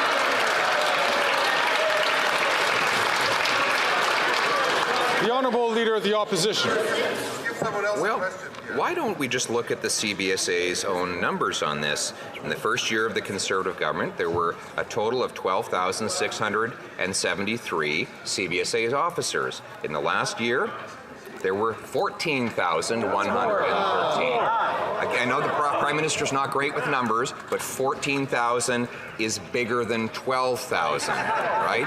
And by the way, if he wants to analyze whether stolen cars are in shipping containers, why doesn't he accept my plan to scan those shipping containers? Wouldn't that be common sense? The Right Honourable Prime Minister. Mr. Speaker, I'll let the Leader of the Opposition's high-priced corporate lobbyist friends who give him so much money at fancy catch for access private events explain to him the impact on supply chains and shipping in Canada to try and scan 600,000 containers a day, Mr. Speaker. The fact is, we are doing everything necessary to invest in countering organized crime, to track those containers and to do the work. He's not paying attention to the things that actually grow the country, even though he is listening to high-priced lobby. The Honourable Member from Calgary Skyview. Mr. Speaker, Calgary and my home province of Alberta is home to tens of thousands of proud Ukrainian Canadians. Since Russia's illegal war in Ukraine, Canada's commitment towards Ukraine has never been stronger, and it is why our government introduced a modernized Canada-Ukraine free trade agreement that President Zelensky asked for to be there to help Ukraine rebuild after they defeat Russia. Shamefully, the Conservative Party did not want to accept Ukraine's reasonable request for assistance. Can the Prime Minister update this House on this crucial trade agreement? The Right Honourable Prime Minister. Mr. Speaker, after that Conservative leader turned his back on Ukrainians and forced his own caucus to do the same, he...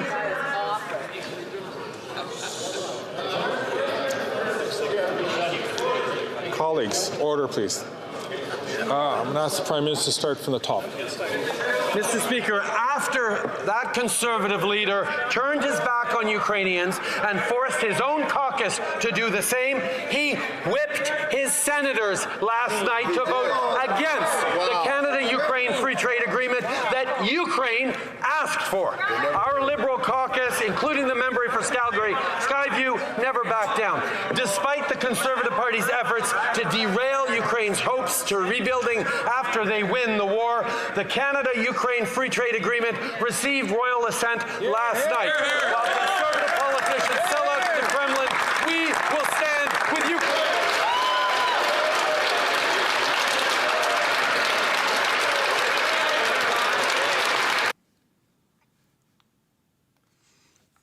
Not to interrupt everybody, but we're having a great show. What we are reviewing, just so everybody does know, is everything that happened on the floor in the House of Commons in March. And it's pretty fun to this point. It's probably going to start slowing down. But before it does, it's going to heat up. Let's jump right back into it. The Honourable Leader of the Opposition. The $60 million Arrive scam is just the tip of the iceberg. We now learn that there are $5 million in additional fraud that has been identified by the Department of Public Procurement. And this is out of the $21 billion the Prime Minister is now spending on outside consultants, a 100% increase, and fully with the support of the NDP. Can the Prime Minister tell us how much of this $21 billion is fraud? The Right Honourable Prime Minister. The situation is obviously unacceptable, which is why authorities are looking into this procurement process. Anyone who took advantage of our COVID response to save Canadian lives should face consequence. All federal contracts with these companies have been suspended as the investigation continues. But let everyone in this House notice how quickly he pivoted from a question on Ukraine. The reality is, Mr. Speaker, his members are ashamed of him for forcing him to vote against Ukrainian Canadians.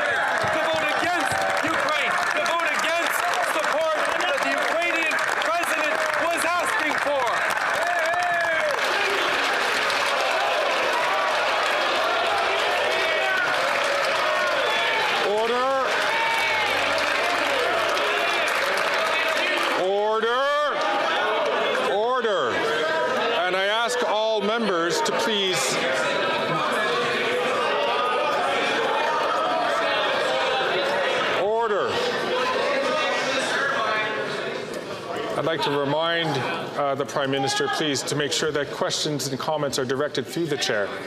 The Honourable Leader of the Opposition.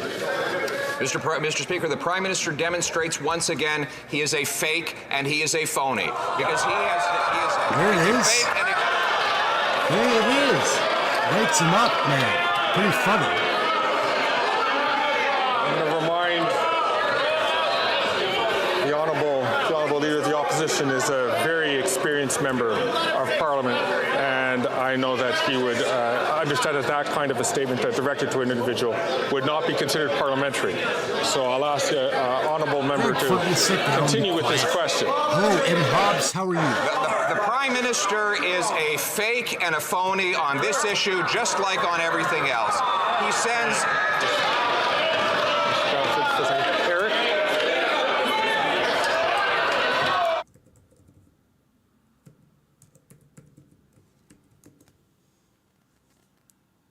Well, he shut her down. What is he doing here? We're going to skip this because this goes on, I think, for a minute. The honourable member, again, is a very experienced member, and he knows that when the Speaker asks him to chastise us a little bit for the use of language which is not considered parliamentary, I'd ask him please to rephrase, to withdraw those comments, rephrase the question without using those words. Mr. Speaker, this is a Prime Minister who authorized the export of gas turbines to pump gas from Putin's economy into Europe to fund the war. He's someone who signed on to allow Russian detonators to blow up Ukrainians on the battlefield, and he's a pro-Russia energy policy to fund the Russian economy. We'll take no less.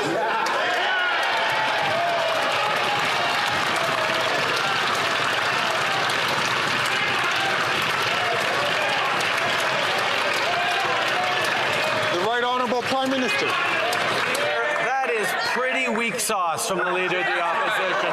The reality is, President Zelensky. I see that the Speaker's always interrupting. The opposition House Leader is asking members to be calm. I'm going to ask all House Leaders to please ask all of your members from all sides to be calm. So, and I'll ask in particular the member from Dufferin-Caledon, please, to hold on until he has the time to speak. So, the Honourable Prime Minister, please. Mr. Speaker, the Leader of the Opposition is flailing in every way he can to try and divert the attention from the fact that his members voted against a request by President Zelensky himself to support a Canada-Ukraine free trade deal. The reality is his constituents across the country feel betrayed by the Conservative Party voting against Ukraine.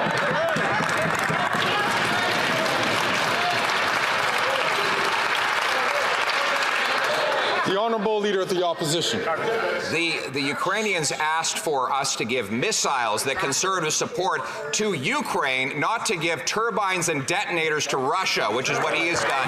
He has failed Ukrainians abroad, and he's failed Canadians at home. Canadians are good and decent people. They don't have to live this way. They do not have to give up the things they used to take for granted, like affordable food and homes, all for the incompetence and ego of one man. He is not worth the cost or the corruption. Will he call a carbon tax election so Canadians to decide?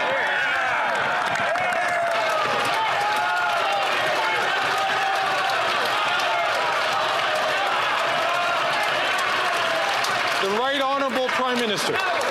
Mr. Speaker, notice how desperate he is to try and find any excuse he can to justify their voting against Ukraine. Suddenly, he's not talking about the price on pollution that Ukraine put in itself years ago. He's not using that as an excuse, even though that was all we heard as a justification for why they voted against Ukraine, voted against Ukrainian Canadians, voted against the reconstruction of Ukraine that we are committed to through a free trade agreement. He stood in this House and voted against Ukraine and is now trying to do anything he can to hide from it. He let down Ukraine, and that showed who he is.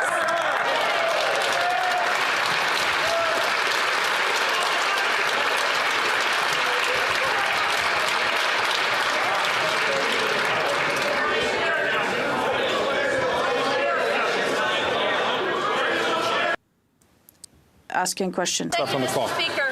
While Conservative politicians fail to recognize that climate change is real and that there is an even greater cost of inaction, can the Prime Minister inform Canadians why our plan is so important? Hear, hear. The Right Honourable Prime Minister. Mr. Speaker, I thank the member for Ottawa-Vanier for an important question and her hard work.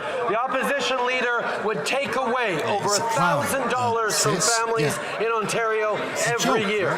That amount might be minimal to him when he's cashing his CCB check, but not to middle-class families. But now we know why he wants to take money away from Canadians.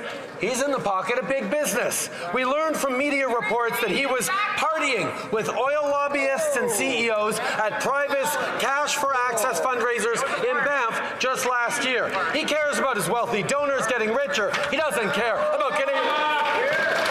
Later, James. Have a good one, man. Take care.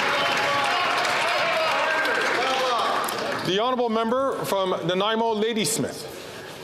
Mr. Speaker, families in Nanaimo, Ladysmith, and across Canada should not have to worry about how to keep their kids fed while at school. A national school food program would make sure kids get the food they need to grow and learn. But the Liberals have been delaying for years. And what about the Conservatives? Well, they voted against feeding kids while putting the profits of CEOs first.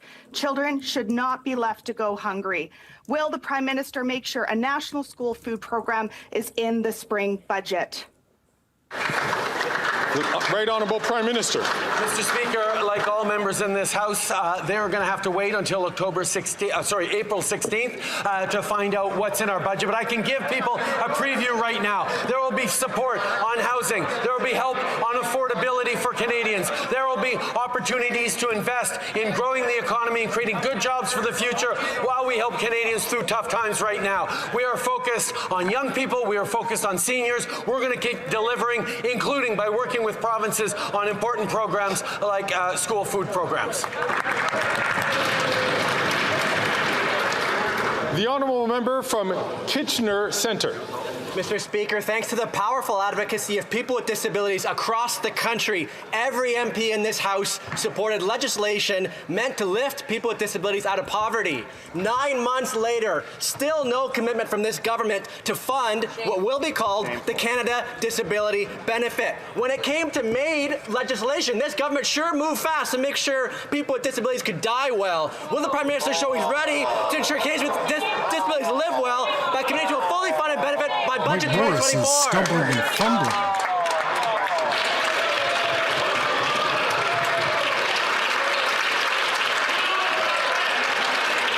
The Right Honourable Prime Minister. Mr. Speaker, the member is better than that question that he just asked. He knows that it's really important to be there to both protect people when they're most vulnerable and be there to support their wishes. That is something that is foundational in Canada. In regards to people living with disabilities, we have invested more in people with disabilities over the past 8 years than ever before, and there is more to do. We were very, very pleased to move forward on the Canada Disability Benefit, and we will have more to say in the coming months. Lame answer, bud. Being Come on. 320.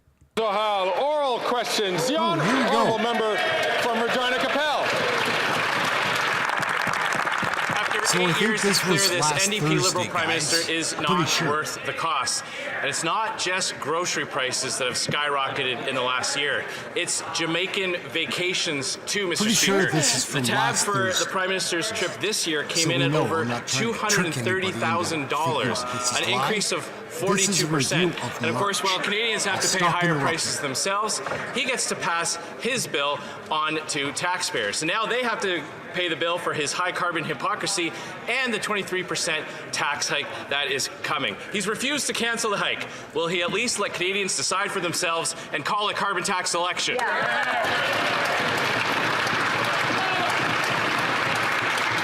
Before we continue, just for the very top end of question period, I'm going to ask the member from Timmins James Bay to please keep his comments to himself until the moment that he has the floor. The Honourable Minister for Innovation. Mr. Speaker, the leader of the Conservative Party has become the CIO of Canada, the Chief Inaction Officer, Mr. Speaker. What he's advocating on this side of the House is inaction on climate change. It's inaction on clean growth. It's inaction on green jobs, Mr. Speaker. On this side of the House, in millions of Canadians, we believe in action. Action against climate change. Actions to build the economy of tomorrow. Actions to build the jobs of tomorrow, Mr. Speaker. We're going to fight climate change and make sure that we bring more money in the pocket of Canadians. That's our plan. Again, I'm going to ask members to be very careful about ascribing acronyms or names to other honourable members. The honourable member from Regina Capel. action they've taken is forcing Canadians to food banks for the first time in their lives. It's forcing Canadians to turn down thermostats and put food back on the shelf because they can't afford it. Meanwhile, their environment plan has been revealed to just be a tax plan because they've fallen 4 spots in the climate change ranking after raising the carbon tax, and their own environment commissioner has said they've stacked failure on top of failure. But they have succeeded in driving up prices. Will they do the right thing and let Canadians decide for themselves and call a carbon tax election? The Honourable Minister for Rural Economic Development. Thank you, Mr. Speaker. Mr. Speaker, our carbon rebate puts more money in the hands of 8 out of 10 Canadians. And just this morning, Mr. Speaker, I had a call from Keith in my riding. He's retired and he's been keeping track of all his invoices since January the 1st. And he was delighted to tell me that even with adding a little extra because he might have known the impact on his morning orange, that he is ahead $68 every single climate action rebate check. Thank you, Mr. Speaker. The Honourable Member from Regina Capel. That is just false. Their own budget watchdog, the parliamentary budget officer that they appointed, testified at committee and said the following. Once you factor in the rebate, but also the economic impacts, the majority of households will see a negative impact as a result of the carbon tax. In Newfoundland, hardworking middle-income families will be $377 poorer after the carbon tax and the rebate is factored in. So, will they show the courage and put their plan to quadruple the tax in front of Canadians, and Canadians can have the choice between that and our plan to axe the tax? The Honourable Minister for Rural Economic Development. Thank you, Mr. Speaker, and I love to get up to talk about my province of Newfoundland and Labrador and how the carbon rebate is putting more money back into the pockets. With the rural top-up, Mr. Speaker, in April 15th, the average family of 4 in my riding all throughout Newfoundland and Labrador outside of St. John's will be getting $1,430 a year to offset prices. And, Mr. Speaker, we've got another benefit. Another lady in my riding, Katie, applied for the oil to heat pump program, which is going to save her $800 a year as well. Thank you, Mr. Speaker. I find it very the Honourable frustrating. Member from Vancouver East. The median rent in Vancouver is now over $3,000. Finding a place in BC is a full-time job for renters as greedy landlords evict tenants to hike rent even higher. The Liberal government continues to let corporate landlords and greedy housing profiteers off the hook. Meanwhile, the Conservative leader would rather let his real estate executive buddies and developer friends maximize profits off the backs of Canadians. The NDP is proposing a fund to protect renters by keeping affordable homes available. Will the Liberals include this measure in Budget 2024 to make rent affordable for Canadians? The Honourable Minister for the Development of Regional Areas of Quebec. My colleague for a question, and as she knows, before being a minister, I was PS for housing. I've worked with her on many issues of the housing front, and I know that she, like me, want to make sure that every Canadian has a home, and that's what we're doing as a government, doing accelerated fund, working on the rights of a home, working on homelessness to make sure that people have a roof over their heads, and we'll continue to make every day worthwhile for Canadians to have a home. Hear, hear. The Honourable Member from Thornhill. After 8 years of this Liberal NDP government, Canadians know that this Prime Minister and his carbon tax are not worth the cost. The average Ontario family pays $1,674 every year in Liberal carbon taxes. They get back $1,047. I know that it's very difficult for them to understand, but $1,674 is bigger than $1,047. And the tax goes up by 23% on April 1st. So if he won't spike the hike or axe the tax, then why won't he let the people decide and call a carbon tax election? The Honourable Minister for Natural Resources and Energy. Thank you, Mr. Speaker. The Conservatives need to stop spreading falsehoods. The PBO has been very clear that 8 out of 10 Canadian families get more money back. It is true now. It will be true in 2030. The only thing that these folks are going to do by taking away the rebate is to make those on modest incomes poorer. Shame on you for that. While his climate plan is essentially to let the planet burn, the Conservatives Conservatives essentially have a policy that is both reckless on the environment and reckless on affordability. I'd like to remind all members, of course, to direct their comments through the chair. The honourable member from Thornhill. Just because the minister repeats something over and over again, it doesn't make it true. That liberal math might make sense in fantasy land, but the math the Canadians are doing is painfully real as they try to put food on their table. And those Liberals have the audacity to believe that Canadians want to pay more in taxes, not less. The Conservatives are giving this government the chance to test that audacity and call a carbon tax election. If the Liberal government believes that everyone loves the carbon tax, then why won't they agree to go to the polls? What are they scared of?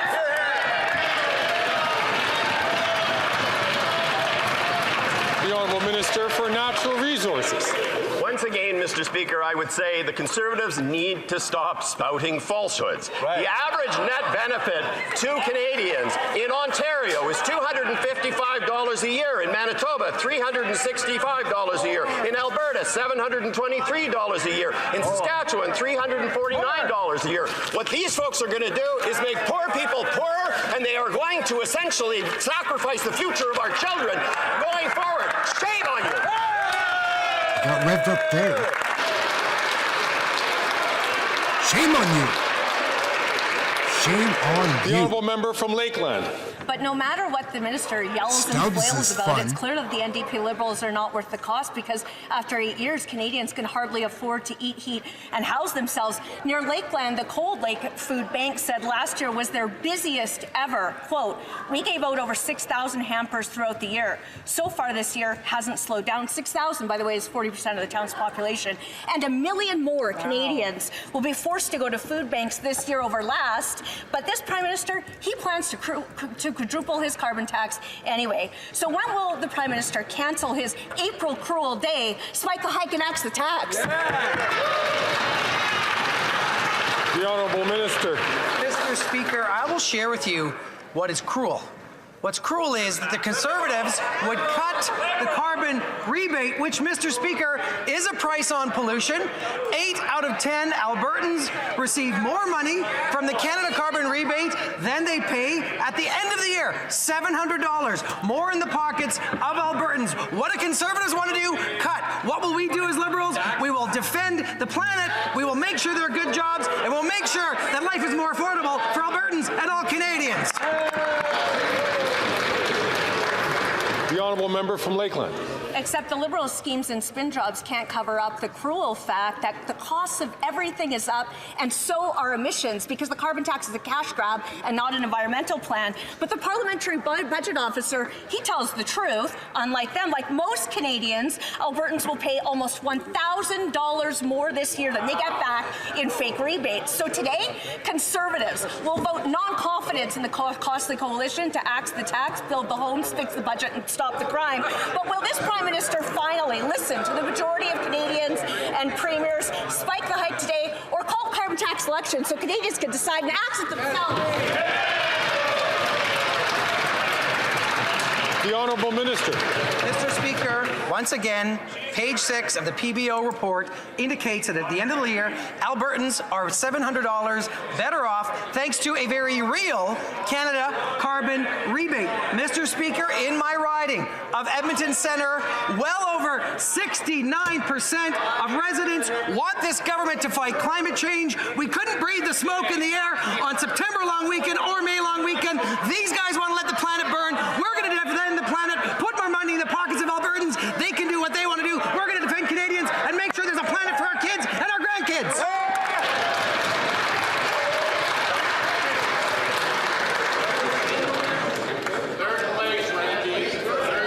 Order. Order.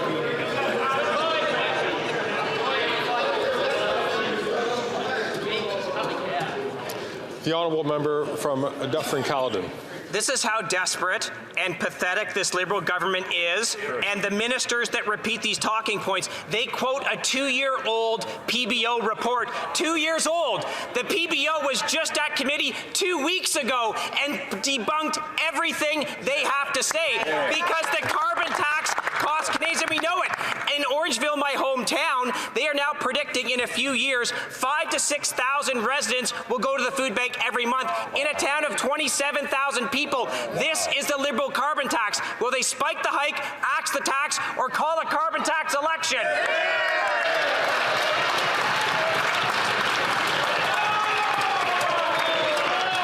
The Honourable Government House Leader. Mr. Speaker, this member talks about 2 years ago. Let us go back approximately 2 years in time when the citizens of Dufferin-Caledon saw on their doorsteps a Conservative candidate who was there solemnly promising to put a price on pollution, a price on carbon for the people of Dufferin-Caledon and the people all across Canada. Now this member wants to take the check that's going to be arriving on April 15th with the amount of $280 away from the citizens of Dufferin-Caledon. So he's renouncing his promise in the last campaign, and he's renouncing the honourable member from Dufferin-Caledon. He can't even defend what I said because he knows the report he's citing is 2 years old, it's out of date, and it's false. Now, here is Liberal math. The average person in Ontario, including Dufferin-Caledon, will pay $1,674 of carbon tax, and they will get a rebate, a fake rebate of $1,047. Even Liberals can do the math. That costs $674. That has consequences. After 8 years of this anti-Liberal Prime Minister, he's not worth the cost. So they can spike the hike, axe the tax, and call a carbon tax election. CBAC is pretty funny. The Honourable Government House Leader. Mr. Speaker, the people in that member's riding and the people all across Ontario will be receiving a check for $280 on April 15th. These people want to vote against that. What they've also voted against in rural areas of the province of Ontario is a 20% top-up for rural residents in the province of Ontario. They want to take that money away, will disproportionately hurt the lower income people in their riding. This member needs to check his math and vote for the people that he represents. Hear, hear. Merci, Monsieur le Président. My honourable colleague's question, and being a farmer, I fully understand what devastation farmers go through with the environment. My honourable colleague is well aware what it's under a BRM program and it's agri-recovery. The application has been received and it's been assessed. We are continuing to work with the province of Quebec to make sure that the farmers in Quebec receive every remuneration possible. Thank you, Mr. Speaker. The honourable member from Foothills. After 8 years, Canadian farmers are at their wits' end, and this Prime Minister's Liberal NDP carbon tax coalition aren't worth the cost. Instead of preparing for a new growing season, farmers are bracing themselves for another carbon tax increase on April 1st.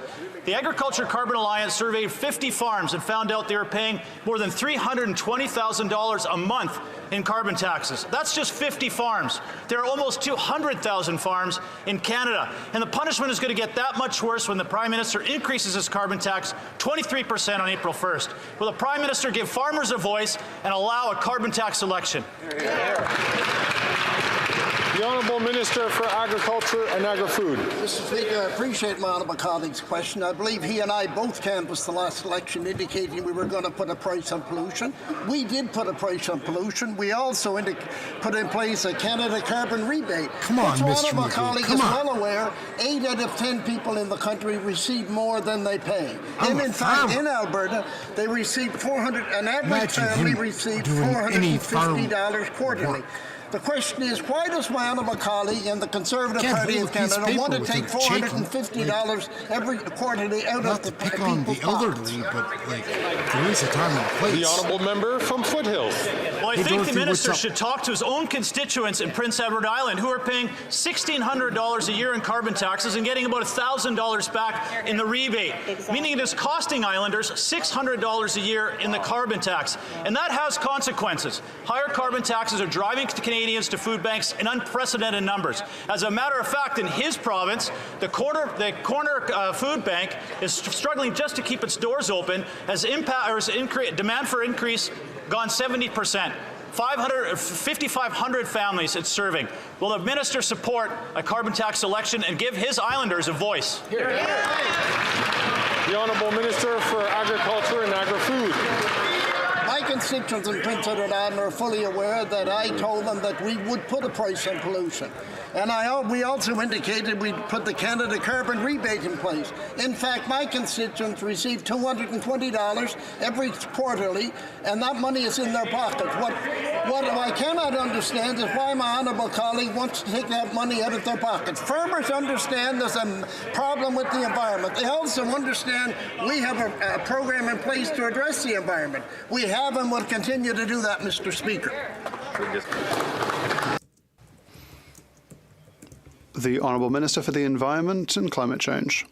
When it comes to promises, if I were the Conservative Party, I'd just be slightly ashamed of mentioning promises because they promised in 2021 the creation of a carbon tax system. The Conservative Party said they would implement standards on clean fuel. What are they doing? Well, they've just changed their minds. They changed minds as much as they change underwear. This was his only appearance in the They House don't believe in week, climate so change. They have no plan for the economy, no plan for jobs, no plan for affordability on this side of the House. We will work to fight against climate change, to fight to create jobs and to help Canadians when it comes to affordability.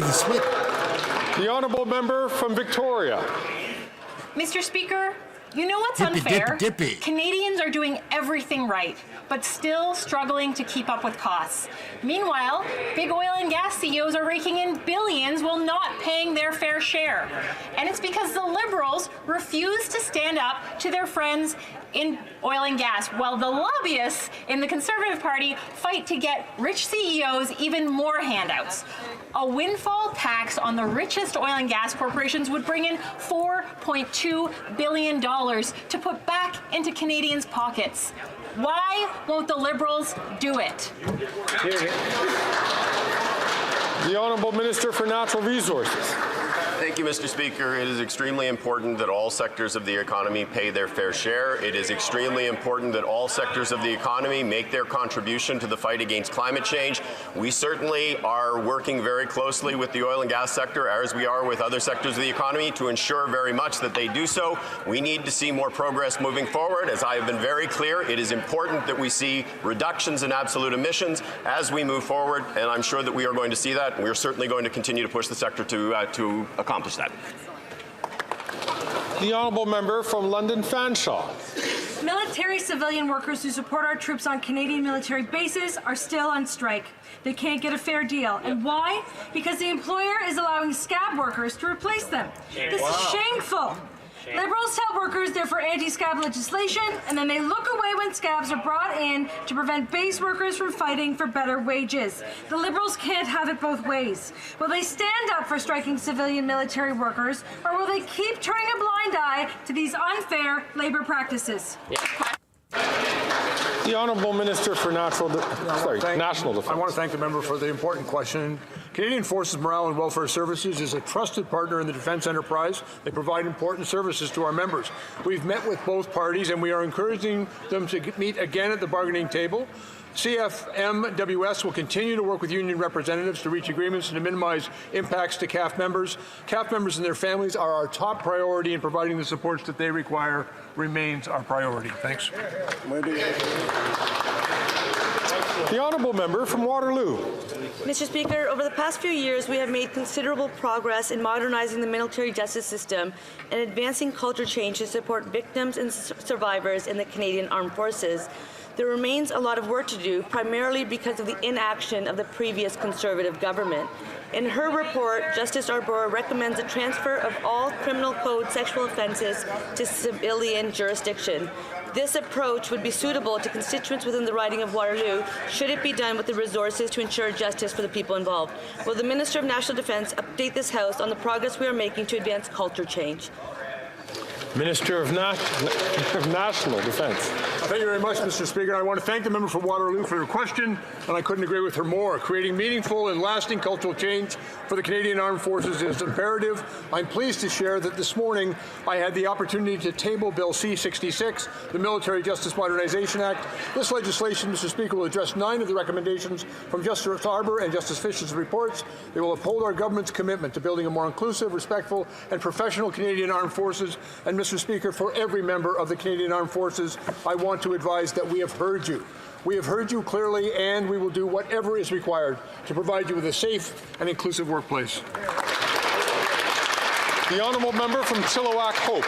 After 8 years of the NDP Liberal Prime Minister, over 200,000 British Columbians are using the food bank every month. On April Fool's Day, BC NDP Premier David Eby will raise the carbon tax on the people of BC by 23%, as his friend the Prime Minister has made him do. This BC NDP Liberal carbon tax coalition will cost British Columbians billions at a time when they can least afford it. Since none of the 15 Liberal MPs from BC will stand up to spike the hike, will they at least call a carbon tax election so Canadians can vote to axe the tax? The Honourable Minister for Natural Resources. Thank you, Mr. Speaker. I'm very happy to stand up for British Columbians on this. British Columbians led the way with a price on pollution. It was Gordon Campbell, a right-wing premier in BC, who actually put in place the first price on pollution, led Canada, was a leader in the world. My goodness, it is a shame to see British Columbians like that who deny the reality of climate change. I agree very much with David Eby when he says we should stop listening to the baloney factory over there.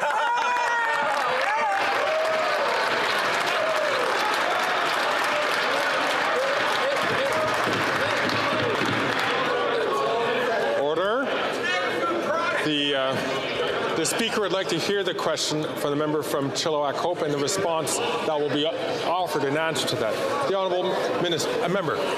Well, Mr. Speaker, after 15 years of that NDP Liberal plan, emissions are up and British Columbians continue to get poorer. The BC NDP budget says that $9 billion will be taken from British Columbians over the next 3 years. They'll only give $3 billion back in rebates, pocketing the extra $6 billion.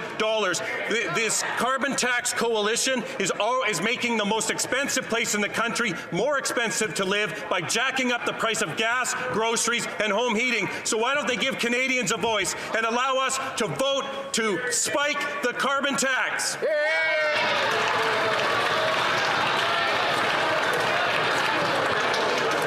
The Honourable Minister of Natural Resources. The party is entitled to its opinion. Order. I'm going to encourage members, especially the member from Kingston the Islands, please, to not have a conversation across the way. That also goes for members on this side and responding.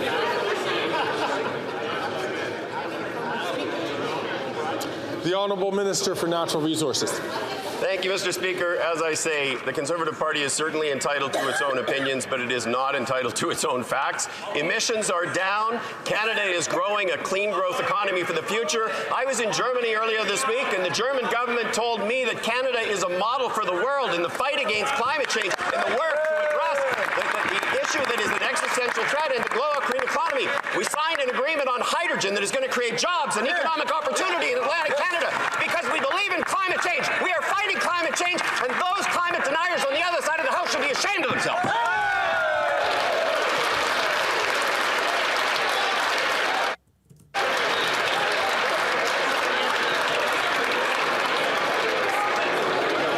The Honourable Member.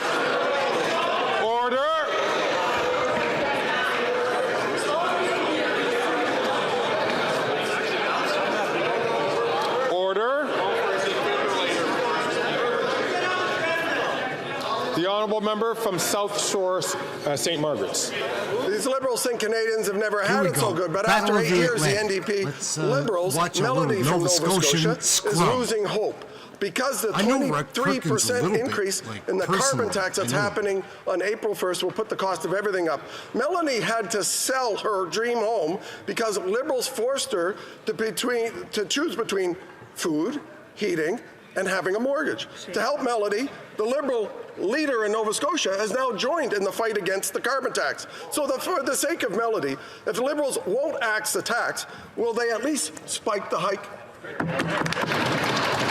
The Honourable Minister for Rural Economic Development. Mr. Speaker, we're going to say it again, but the Canadian carbon rebate puts more money in the hands of 8 or 10 Canadians every single day. What we haven't talked about today, Mr. Speaker, is the cost of not doing action on climate. Here. I know the member opposite, he was impacted by Hurricane Fiona. They've had fires, they've had drought, they've had floods. The conversation we all need to have in this House is what happens to our kids and our grandkids if we do not take action on climate change. We have a plan. I wish the Conservatives did. The honourable member from South Shore St. Margaret's. That answers cold comfort for the families in my community that have increased the usage of the St. Margaret's Bay Food Bank by 30%. Right. Why? Because the Parliamentary Budget Office said that the average Nova Scotia family pays $1,500 in carbon tax and gets back $963 of their own money. That's less, since you can't add, that's $537 in more taxes than fake rebates. This Prime Minister is not worth the cost. So if the Prime Minister won't spike the hike or axe the tax, will he at least let the people decide and call a carbon tax election? The Honourable Minister for Rural Economic Development. Mr. Speaker, again, the Canadian carbon rebate, the Canada carbon rebate is putting more money in pockets of Nova Scotians. And after April the 4th, the average family outside of Halifax is going to get $989. You add to that what we're doing in $10 a day daycare, what we're doing in lowering taxes for everybody, what we're doing in so many things for people, especially the heat to oil to heat pump program, that is saving hundreds and hundreds of dollars every year for Canadians. We are there to help Canadians every day. I wish the Conservatives were. Mr. Speaker, after 8 years of this NDP Liberal Prime Minister, food bank usage in Edson is up nearly 300%. Now on April 1st, these Liberals want to raise the carbon tax another 23%, making groceries, gas, and heating more expensive for Canadians. They are on track to quadruple the carbon tax. The average family in Alberta will pay nearly $3,000 of carbon tax this year. Will the Liberals finally allow a carbon tax election so Albertans can decide to axe the tax? The Honourable Minister. Mr. Speaker, the Member of Parliament for Yellowhead is simply wrong. Albertans in rural Alberta, with the doubling of the rural top-up, will receive $2,160 in rebate in the upcoming year. More money, $700 more, $960 more if you're in rural or remote Alberta, Mr. Speaker. I have one message for Albertans and for Canadians. Stop the Conservatives and don't let them ruin the rebate. The Honourable The Honourable Member for Lac Saint Louis. Mr. Speaker, tourism brings economic growth to communities across the country. In 2022, tourism supported 1.9 million jobs in Canada. No other industry has an economic impact that affects every region of the country. The federal tourism strategy, the tourism growth strategy, recognizes the opportunities involved in attracting more international events, such as conferences and conventions. Can the Minister of Tourism tell us how the government is seizing the opportunity of business tourism? The Honourable Minister of Tourism. Thank you, Mr. Speaker. I'd like to thank my colleague from Lac Saint Louis. He and I and this government believe that Canada is a destination of choice for international business events. So there will be a $50 million investment in bringing more than $170 million into the Canadian economy while creating good jobs in places like Calgary, Vancouver, Toronto, and Vancouver, as well as in the regions. So that'll bring over $170 million into the Canadian economy, and I sure hope the Conservatives will support this. Calgary, Midnapore.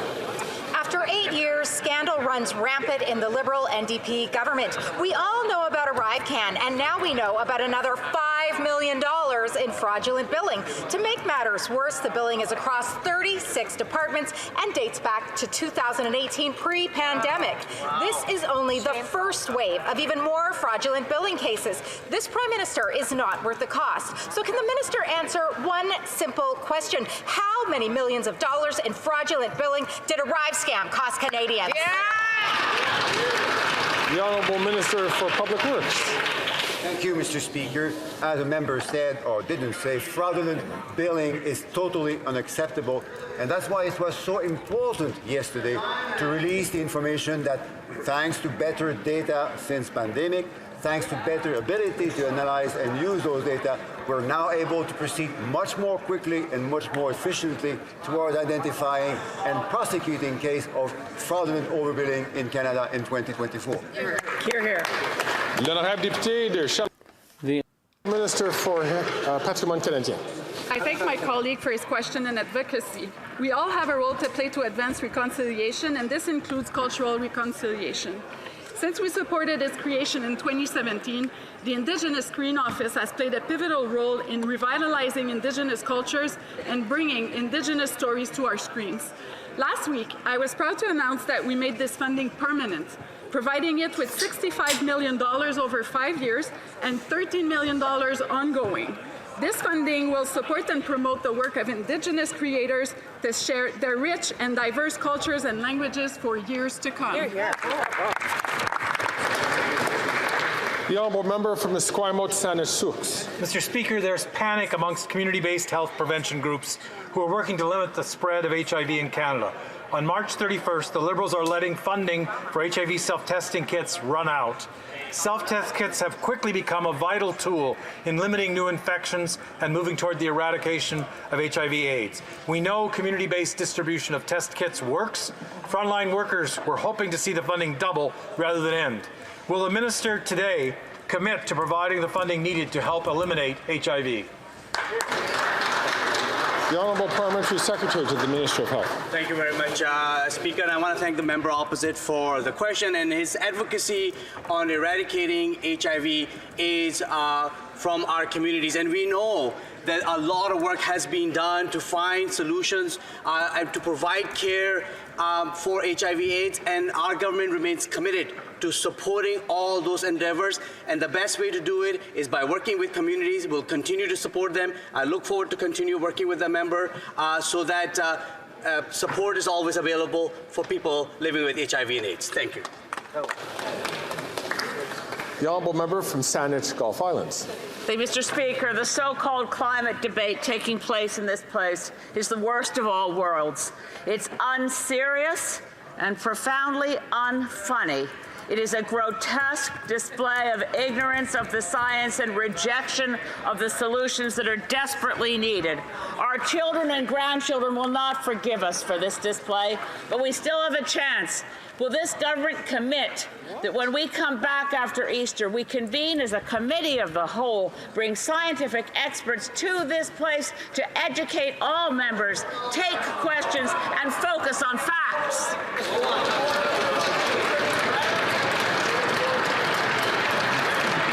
The Honourable Minister for Natural Resources. Thank you, Mr. Speaker. We on this side of the House believe in science, believe in science-based policy, believe in ensuring that scientific reality of climate change is something that is acknowledged and incorporated into all of the work that we are doing, whether it is on the environment or on the economy. It is certainly something that we share and agree on with the member from Saanich Gulf Islands, and certainly we are interested in finding many, many ways to educate those in this House that continue to deny the reality of climate change. Questions and questions orales, oral questions. The honourable member, the honourable government official opposition whip. In an act of political cowardice, the NDP and Liberals ignored 70% of Canadians and 7 out of 10 premiers last night, showing Canadians they don't care. They've abandoned the people they were elected to serve by voting to increase the carbon tax by 23% on April 1st. They're forcing families to pay higher prices for gas, groceries, and home heating. This at a time when food banks are shattering records. After 8 years, the Prime Minister isn't worth the cost. If the carbon tax is so popular, why won't he call a carbon tax selection so Canadians can decide for themselves? The Honourable Parliamentary Secretary to the Minister of Environment and Climate Change and the Minister of Sport and Physical Activity.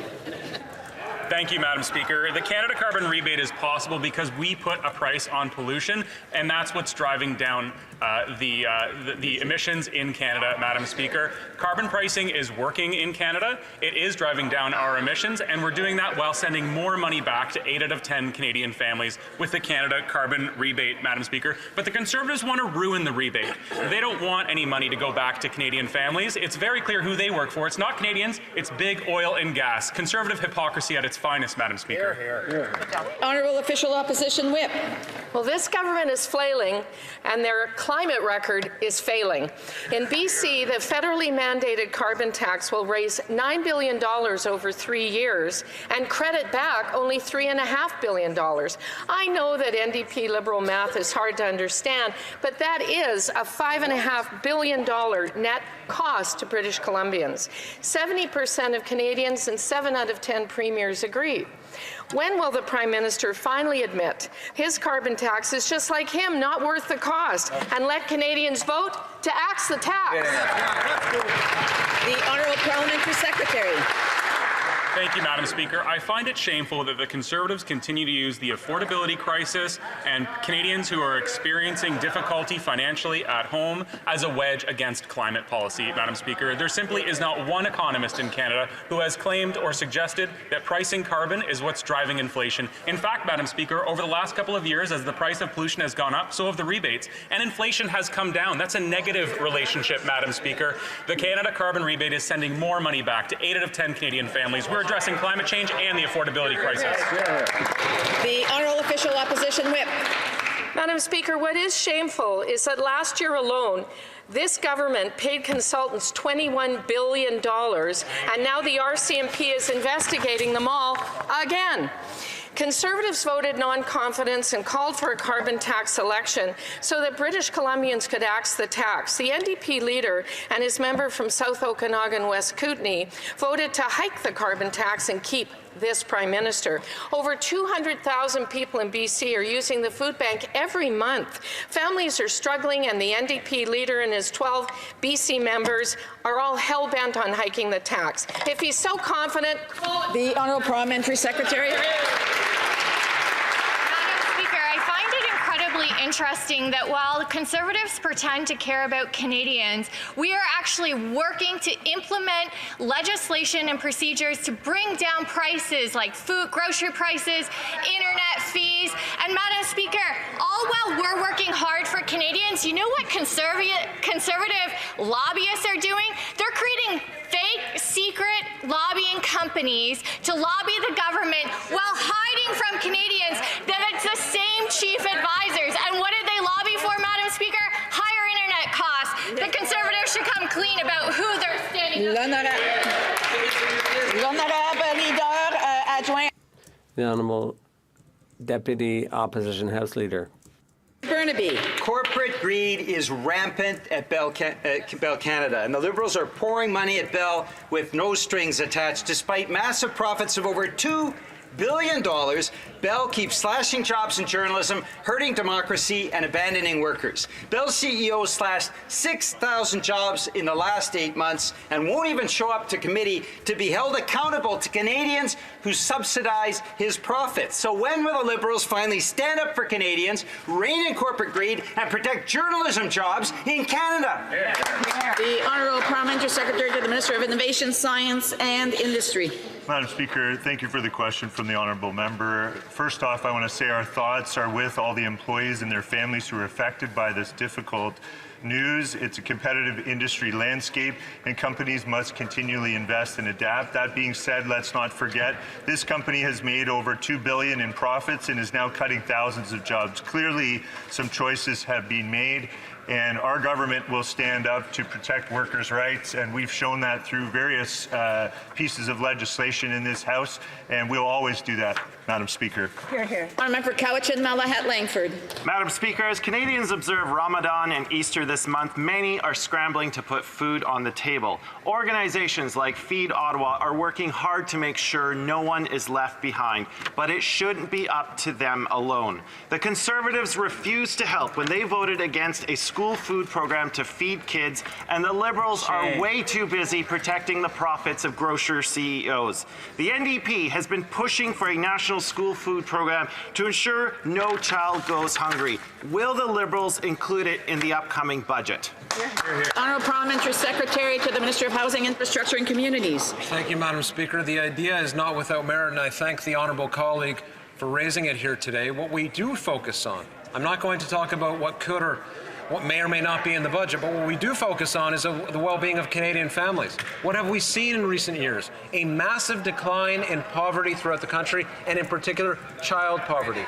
When Canadians needed their government there during the pandemic, we were there for them, providing all sorts of relief through emergency programs. Where were the Conservatives? On the side of austerity, Madam Speaker. That party was not there for Canadians. They continue to be against Canadians in that vein. We will continue to be there for the country. Member for Calgary Forest Lawn. After 8 years of this Liberal NDP Prime Minister and his carbon tax scam, Calgary Food Bank usage skyrocketed 50%. Albertans pay $2,900 into this scam and only get $2,000 back. There's a really bad Liberal math joke in there that just doesn't add up. And yesterday, this costly coalition voted to hike the carbon tax 23% on April the 1st. Why is their obsession with the carbon tax more important than the 70% of Canadians who are telling them to spike the hike so they can feed their families? L'Honorable Ministre. Mr. Speaker, the fact of the matter is that Albertans have $700 more in their pockets every year because of the Canada carbon rebate. $700, Madam Speaker. And Madam Speaker, what is important to note is that forest fires, floods, smoke. I'll get the Honourable Minister to restart his question, just like I did a while ago with someone else who on that side. I want to remind members to please hold off on anything that they have to say unless they're being recognized. The Honourable Minister.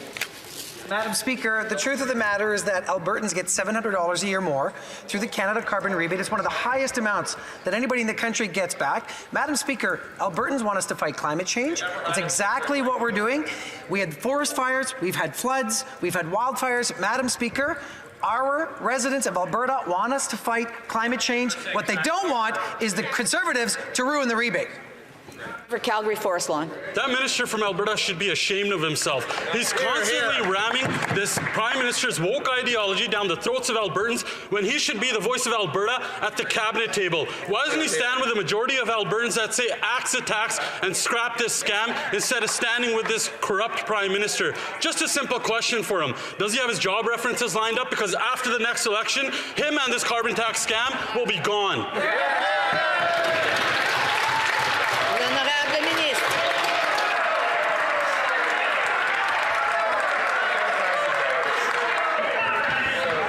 Speaker, I'm glad to see that we've reached such a level of collegiality in this House that somehow the Conservatives think they can threaten my job with what residents in Alberta want, which is us to fight climate change. Madam Speaker, where was that person when there were floods in Calgary, when there were forest fires burning Fort McMurray? These people think it's a joke. It's not woke. They need to wake up. Climate change is real. $700 more in the pockets of Albertans. That is real change. That's the Canada carbon rebate.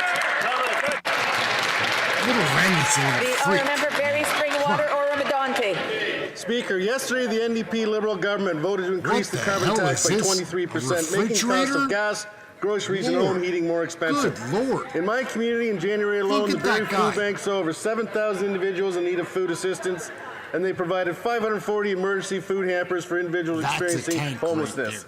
This year, 1 million more Canadians than last year we forced to go to food banks. No neck. But the Prime Minister plans to quadruple this costly carbon tax anyway. Why is he ignoring 70% of Canadians and the 7 premiers who want to axe the tax? Good question. Parliamentary Secretary to the Minister of Environment and Climate Change. Thank Thank you, Madam Speaker. The affordability crisis that Canadians are feeling is real, and we need to have real solutions for it, like the Canada Carbon Rebate, which sends more money back to 8 out of 10 Canadian families. But for the Conservatives to use the words of food banks and food rescue organizations, food security organizations, and poverty experts continually in this House, none of those experts, none of those economists or those charities suggest that ditching our environmental plan and axing the tax would help Canadians. Absolutely none of those organizations say that, Madam Speaker. So if the Conservatives want to continue to use the words of the food banks, they ought to read their reports. The Honourable Member for Barrie, Springwater, Oro-Medonte. Thank you, Speaker. I have the numbers right here from the province of Ontario, where the member opposite and I both live. In the province of Ontario, the average family pays $1,674 and receives a rebate of $1,047. That leaves them $627 they're paying extra. Those facts just aren't accurate. After 8 years, farmers in my community are struggling, and they know that the Prime Minister and his carbon tax coalition are not worth the cost. A poultry farmer in my riding's gas bill is almost $10,000 a month, with a third of that being the carbon tax. This will only get worse when the Prime Minister increases his carbon tax by 23% on April 1st. If the Prime Minister refuses to axe the tax, why won't he let Canadians... No Parliamentary Secretary. Madam Speaker, what the Parliamentary Budget Officer said is that he's distressed with the selective use of facts from these reports. What he said very clearly yesterday was that the consensus of economists is that carbon taxes are the least interruptive way to reduce emissions. He added, it is true that the carbon tax is often seen by many economists as the least disruptive and probably the most cost-effective way of reaching certain levels of carbon emissions. The PBO report deserves better than these Conservatives using selective numbers to try to peddle their climate change denial narrative. The Honourable Member Yorkton Melville. Thank you, Speaker. This NDP Liberal government voted to increase the carbon tax by 23%, making the cost of groceries, gas and home heating even more expensive. This Prime Minister is not worth the cost, as he will raise the carbon tax to $2,618 in Saskatchewan. Why are they ignoring 70% of Canadians and 7 of our best premiers who want to axe the tax? The Honourable Parliamentary Secretary. Madam Speaker, once again, Conservatives stand in this place and talk about affordability measures. Meanwhile, their own chief lobbyist for the leader of the official opposition is also lobbying on behalf of big grocers to not sign our code of conduct, Madam Speaker. We are working every day to bring in affordability measures to Canadians. While Conservatives talk a good talk, behind the scenes, they're there to help their wealthy, connected insider friends. The Honourable Member Yorkton Melville. Madam Speaker, last year alone, the Prime Minister paid consultants $21 billion, and now the RCMP has multiple investigations into these Liberal contracts. On the carbon tax, I would love nothing more than to watch this member face to face with the good people of Yorkton Melville and try to explain to them why they are paying $525 more in carbon taxes after the rebate this year. Why do they continue to ignore 70% of Canadians? Great question. The Honourable Parliamentary Secretary. Madam Speaker, I'm glad the member opposite brought up the use of consultants, because what happened the day after the 8th leader of the Conservative Party, the current leader of the official opposition, came into power? The very next day, their chief strategist created a secret lobbying company. That lobbying company then produced, they're yelling, it's so secret we found out about it, Madam Speaker, not part of their plan, certainly. Again, I'll get the Honourable Member to restart. I would ask members to please hold off on any comments or questions they have until they are being recognized. Order. The Honourable Parliamentary Secretary. Madam Speaker, I'll repeat, the Conservatives heckle out so secret we found out about it. Yeah, not to their surprise, Canadians now know exactly what they're doing behind the scenes. They say one thing to Canadians, which is that they're going to stand up for them. But Madam Speaker, what they actually do is they set up secret companies to lobby for higher prices against Canadians' interests. Madam Speaker, you can't trust Conservatives because they're not in it for Canadians.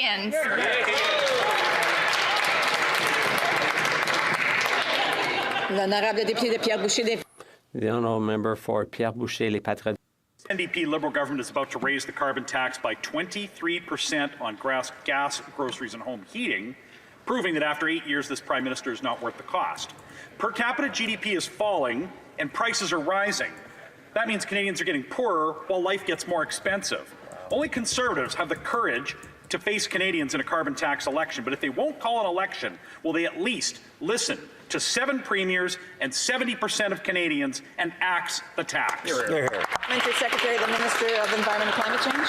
Thank you, Madam Speaker. It's clear now why the Conservatives and Premier Daniel Smith are on this bumper sticker campaign. It's because Premier Daniel Smith is increasing the price of gas in Alberta by their full 13 cents on April 1st through their provincial tax. They just want to scapegoat the price on pollution for their own decisions. Madam Speaker, in this case, I actually agree with Chris Sims, the Alberta director of the Canadian Taxpayers Federation, who said it's easy to throw your shoes at the federal government while cranking up your own fuel tax on the same day. Not good, Madam Speaker. Not good. Conservative hypocrisy at its finest. The honourable member for Edmonton-Wetaskiwin. Madam Speaker, Liberals are engaging in an orchestrated disinformation campaign to defend their destructive carbon tax. The report of the Independent Parliamentary Budget Officer says plainly economic impacts. We estimate that most households will see a net loss, unquote. In response, Liberals have deliberately excluded the PBO's economic impacts to artificially inflate their numbers. When will this Prime Minister end this blatant deception and finally axe the tax? The Honourable Parliamentary Secretary. It's incredible, Madam Speaker. That member from Edmonton is just here to do Premier Daniel Smith's work so that she can cover up her 13-cent a litre gas price hike on April 1st, Madam Speaker. It's absolutely atrocious that these Conservatives will stand in this House and allow Premier Daniel Smith, under the guise of axe the tax bumper sticker campaigns, to peddle the narrative that gas is expensive because of price on pollution. You know what that 13-cent price hike on April 1st doesn't include? A rebate. The Canada Carbon Rebate rebates every single dollar of the Canada price on pollution back to consumers. That 13% hike does not. Honourable member for Edmonton-Wetaskiwin. And I want to remind members to please keep the tone down. Madam Speaker, you'll notice that member did not even try to answer my question. On page 3, the independent PBO states, quote, "We incorporate estimates of the economic impact from the federal fuel charge into our calculation of net cost to provide a more complete picture of the overall impact on households. Taking into account that economic impact, the carbon tax clearly makes families in every province worse off. In Alberta next year, the report says that families will pay almost $1,000 more than they get back in rebates at a time when it costs more than ever for even the basics of life. How can any Alberta Liberal or NDP MP support this 23% tax increase?" The Honourable Parliamentary Secretary.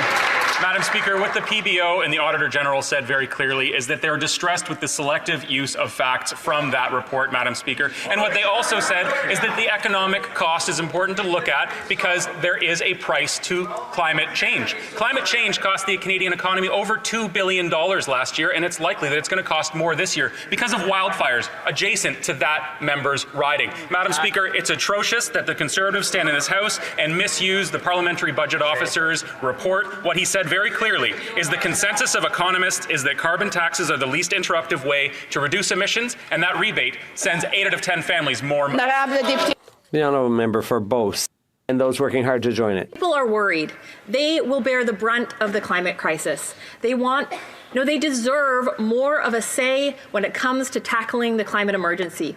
A youth climate corps would do just that, all while creating good paying jobs. The Conservatives, well, they have no climate plan, no plan to protect young people's future. The United States are already doing this, but because the Liberals are dragging their feet, Canada is being left behind. Will the Liberal government stop letting young people down and create a youth climate corps? Parliamentary Secretary. Thank you very much, Madam Speaker, and I was proud to join the call with my colleague from Victoria, as well as the leader of the Green Party, to meet with youth across the country who are interested in fighting climate change, Madam Speaker. Notably, no Conservative joined that call with these youth. But it is important to recognize, Madam Speaker, that kids across this country are concerned about the impact that we're having on our natural environment. So we're employing more of them through the Canada Parks and Recreation Association's Green Jobs program, through Canada Summer Jobs, and through the Minister of the Environment Environment and Climate Change is Youth Advisory Committee. Madam Speaker, we've got to do more to listen to youth. We've got 2 weeks back home, and I hope everybody will do a school visit. Thank you, Madam Speaker. The honourable member for Timmins, James Bay. Joe Biden has created a clean energy economy with 100,000 new jobs while this Liberal government continues to stumble. We're just days away from the shutdown of the Mineral Exploration Tax Credit program. You can't build a 21st century economy without metals, and those metals have to be found. So is this government going to outsource metal production to China or the horrific human rights abuses in Congo? Or will they support exploration in Canada, where we insist on good wages, Indigenous consent, and strong environmental standards? The Honourable Parliamentary Secretary to the Minister of National Resources. The Honourable for raising the question. Our government and the Canadian population, we've created 40,000 new jobs in February. As the member mentioned, the Mineral Exploration Tax Credit is important to support exploration companies, junior companies. We, as a government, for the first time in 2017, extended the Mineral Tax Exploration Credit for 5 years to provide certainty to the industry.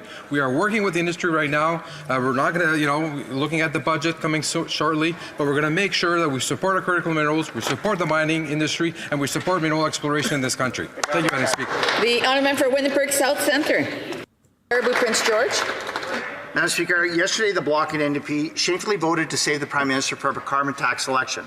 Instead, they voted in favour of a 23% tax hike on Canadians just 10 days from now. That's no April Fools. And let's be clear, that vote wasn't about saving the environment, it was about saving their pension. After 8 years of this Liberal NDP government, Canadians are struggling more than ever. More Canadians at food banks, more mental health crisis. Will the Prime Minister stop ignoring 70% of Canadians and 7 out of 10 premiers and axe his tax? That's right. The Honourable Parliamentary Secretary to the Minister of Innovation, Science and Industry. Well, Madam Speaker, I wish we could put a price on the methane coming out of the Conservative Party these days. Let's talk about hypocrisy. While our government is working hard to implement real solutions on the affordability challenges, Conservatives oppose and obstruct every step of the way. The Leader of the Opposition, we find out, is being advised by Jenny Byrne, who also lobbies for Loblaws, and the day after he won his leadership campaign, with her help, she set up a shell company to start lobbying for him. And what we learn now is that Jenny Byrne's senior VP... The honourable member for Edmonton Manning. Thank you, Madam Speaker. On the second anniversary of this NDP Liberal love affair, this nonsense government chooses to vote 23% hike on carbon tax, making the cost of gas, groceries and home heating even more expensive. This will cost the average Albertans an extra $911 per year. This Prime Minister is not worth the cost. Why is he still ignoring the 70% of Canadians and the 7 premiers who want to spike the hike and axe the tax? The Honourable Parliamentary Secretary. So not only is Jenny Byrne lobbying for Loblaws and advising the Leader of the Opposition, she attends Conservative Party caucus meetings every week, and she set up a shell company to lobby, and her senior VP is lobbying the very office that she advises. Now, if that's not double dipping, I'm not sure what is. I don't think, and I think all Canadians deserve some answers here, but let's stop the pretending. Whose corner are the Conservatives actually in? Good question. The honourable member for Souris Moose Mountain. Well, maybe someone will try and answer a question for a change. Madam Speaker, seeding is fast approaching. Farmers are busy preparing equipment, seeders and trucks, purchasing fuel, fertilizer, seed, arranging families, workers and their financing, and their situation has never been more desperate. The carbon tax has escalated their fears, and now with a 23% increase as of April 1st, it has only made their stress greater. With his inflationary spending, this Prime Minister and his NDP Liberal government is not worth the cost. Will this government spike the hike and axe the tax? The Honourable Parliamentary Secretary to the Minister of Agriculture. And I want to thank the Honourable Member for the question. The only party stalling 234 is their party. They keep putting up speakers. But speaking of farmers, farmers need to rely on business risk management programs. We're the only party who've increased business risk management programs and their budgets by 25%, while the other side cut their budgets. The honour for Peace River Westland.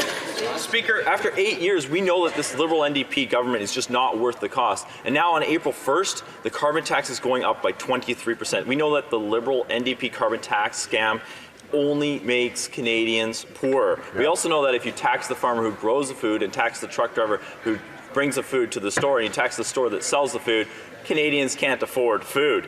When will the Liberal government see the facts and axe the tax?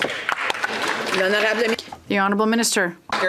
When will this Member of Parliament and the climate dinosaurs on that side of the House wake up to the fact that the planet is burning? He is from Northern Alberta. He knows what impact the forest fires in McMurray had. He knows the impact of floods in Calgary. Madam Speaker, Canada Carbon Rebate is responsible for reducing our emissions by 25%. Albertans in his area get more money than other Albertans because of the rural top-up. What they are trying to peddle to Albertans is shameful. 13% gas tax hike from the Premier, and they're on us. What a shame. The Honourable stated in his writing there have been some dozen low-rent projects, and even though they only created 6. The honourable member for St. Albert Edmonton.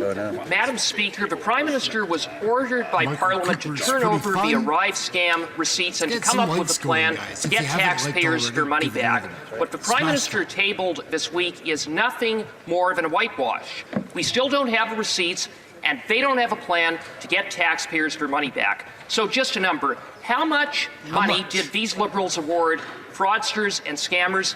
And when will taxpayers get a refund? Parliamentary Secretary. Madam Speaker, as I've said before in this place, we take these allegations extremely seriously. We expect all contractors in the procurement process and all rules to be followed. Anyone who doesn't follow those rules will come with consequences. CBSA has already put in place several new measures to improve the procurement process.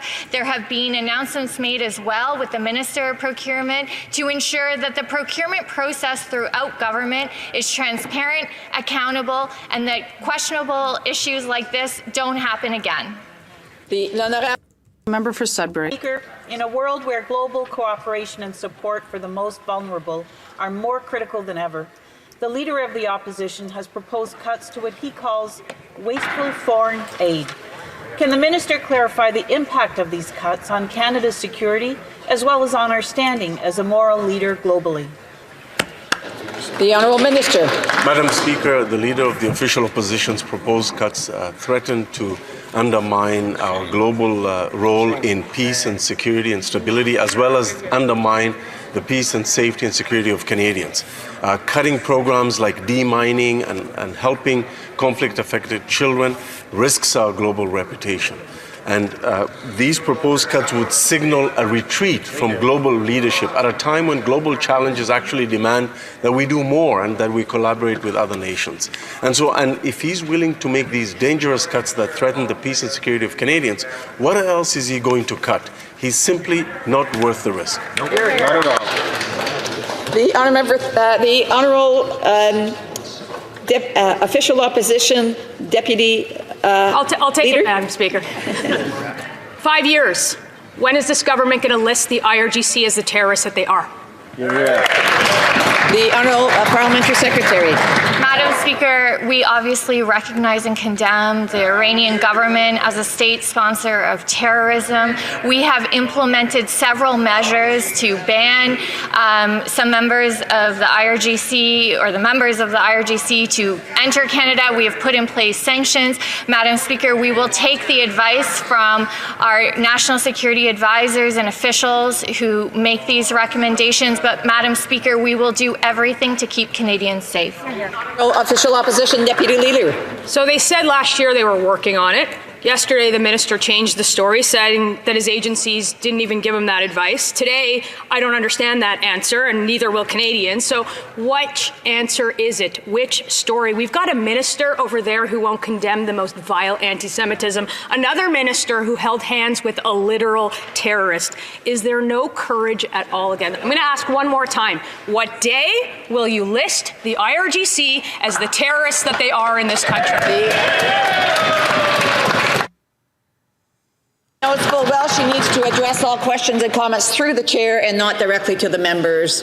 The Honourable Parliamentary Secretary. Thank you, Madam Speaker. As I said before, that we do condemn and acknowledge that the Iranian government is a state sponsor of terrorism, that we have put in place sanctions, robust sanctions. We've used the immigration legislation to ban people from visiting Canada. Madam Speaker, we will continue to listen to the advice of security services, but make no mistake, we recognize the IRGC as a state sponsor of terrorism, and we will do everything to keep Canadians safe. The Honourable Member for Calgary Heritage. While the clerical regime brutalizes women in Iran, they export terror abroad. Russia and Ukraine, Houthis in Yemen, Hamas, Hezbollah, Iraqi militia. This week, victims of Hamas atrocities shared their stories. Like the PS752 victims, they are calling on the government to list the IRGC as a terror organization. It's been 5 years. What day? When will these NDP Liberals stand up for victims and list the IRGC? Parliamentary Secretary. Madam Speaker, as I've said, we are listening to Canadians and we take this matter very seriously. This is precisely why, as I've said in my earlier answers, we have put in place robust sanctions against the IRGC. We recognize Iran as a state sponsor of terrorism. We are using the immigration legislation to ensure that there is a ban from entering Canada. Madam Speaker, we will continue to listen to the advice of security services because we will do everything in our power to keep Canadians safe. The Honourable Member for Fleetwood Port Kills. Thank you, Madam Speaker. Canadians expect their governments to take action on climate change and address affordability issues. Putting a price on carbon while sending rebates to Canadians is the most cost-effective way to fight climate change. Affordability is front and centre in this system, which puts more money into the bank accounts of Canadian families. Can the Parliamentary Secretary to the Minister of Environment and Climate Change share with this House how the Canada Carbon Rebate helps Canadians?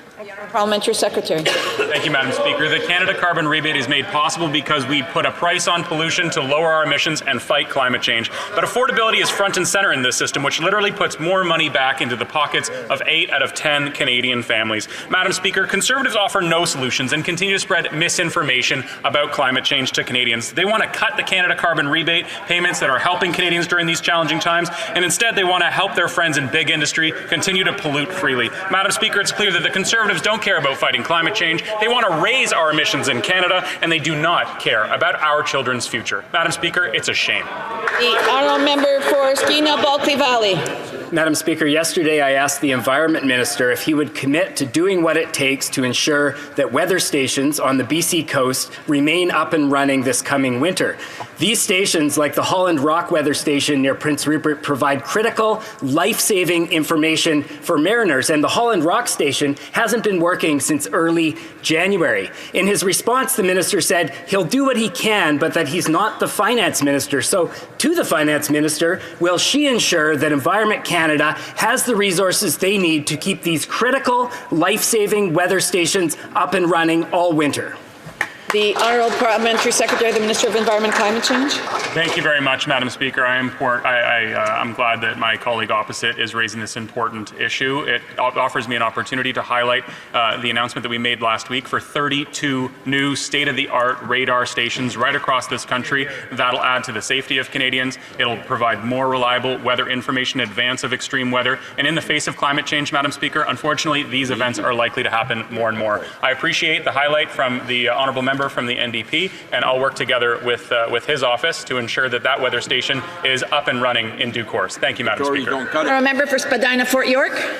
Madam Speaker, a farmer care deal by the governing coalition makes Canadians again wait for the smoke and mirrors to clear. They've seen a dented dental deal that leaves out the middle class and makes seniors wait to age 87. They've seen numerous carbon tax grabs rake in billions but do little for the environment, and they've seen a childcare strategy eliminate 100,000 spaces. Finally, they've seen a cannabis policy that's actually grown a huge black market. Madam Speaker, Canadians aren't fooled by the half schemes of the Liberal government and their NDP buttress. The Emperor has no clothes. Madam Speaker, when will he take his walk on the beach? The Honourable Parliamentary Secretary. Madam Speaker, thank you very much. I remember not too long ago that member was begging to be a member of the Liberal caucus. Didn't really work out for him. He's now auditioning to join the other side, and he can. He'll find a place over there where they want to cut childcare, cut dental care, cut pharmacare. A few weeks ago, when this government tabled pharmacare legislation, the leader of the opposition ran away from reporters at a press conference when they asked him about pharmacare. That party does not care about the middle class. They don't care about the vulnerable. We're going to do all these things that Canadians require to ensure success. And that brings us to the end of question period.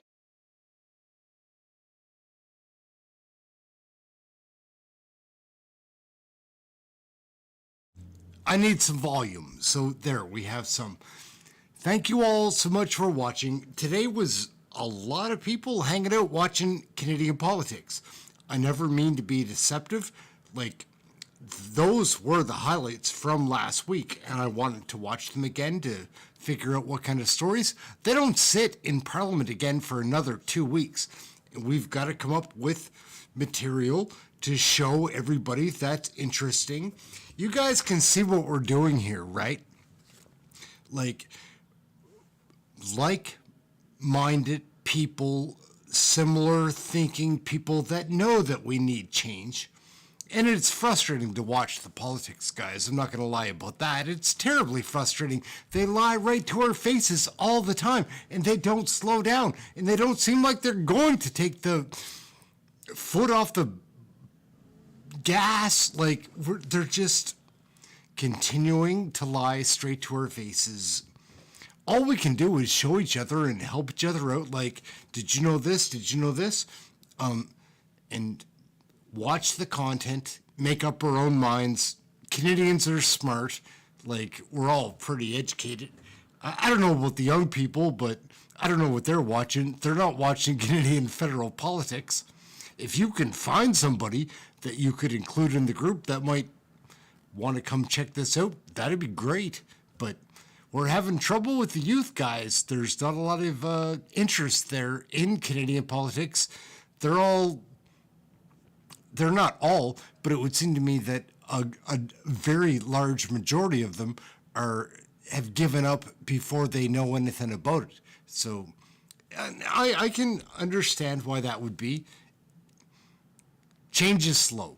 Anyhow, I'm Aaron. This is Question Period Canada. Great afternoon. So much fun. So many people. Amazing.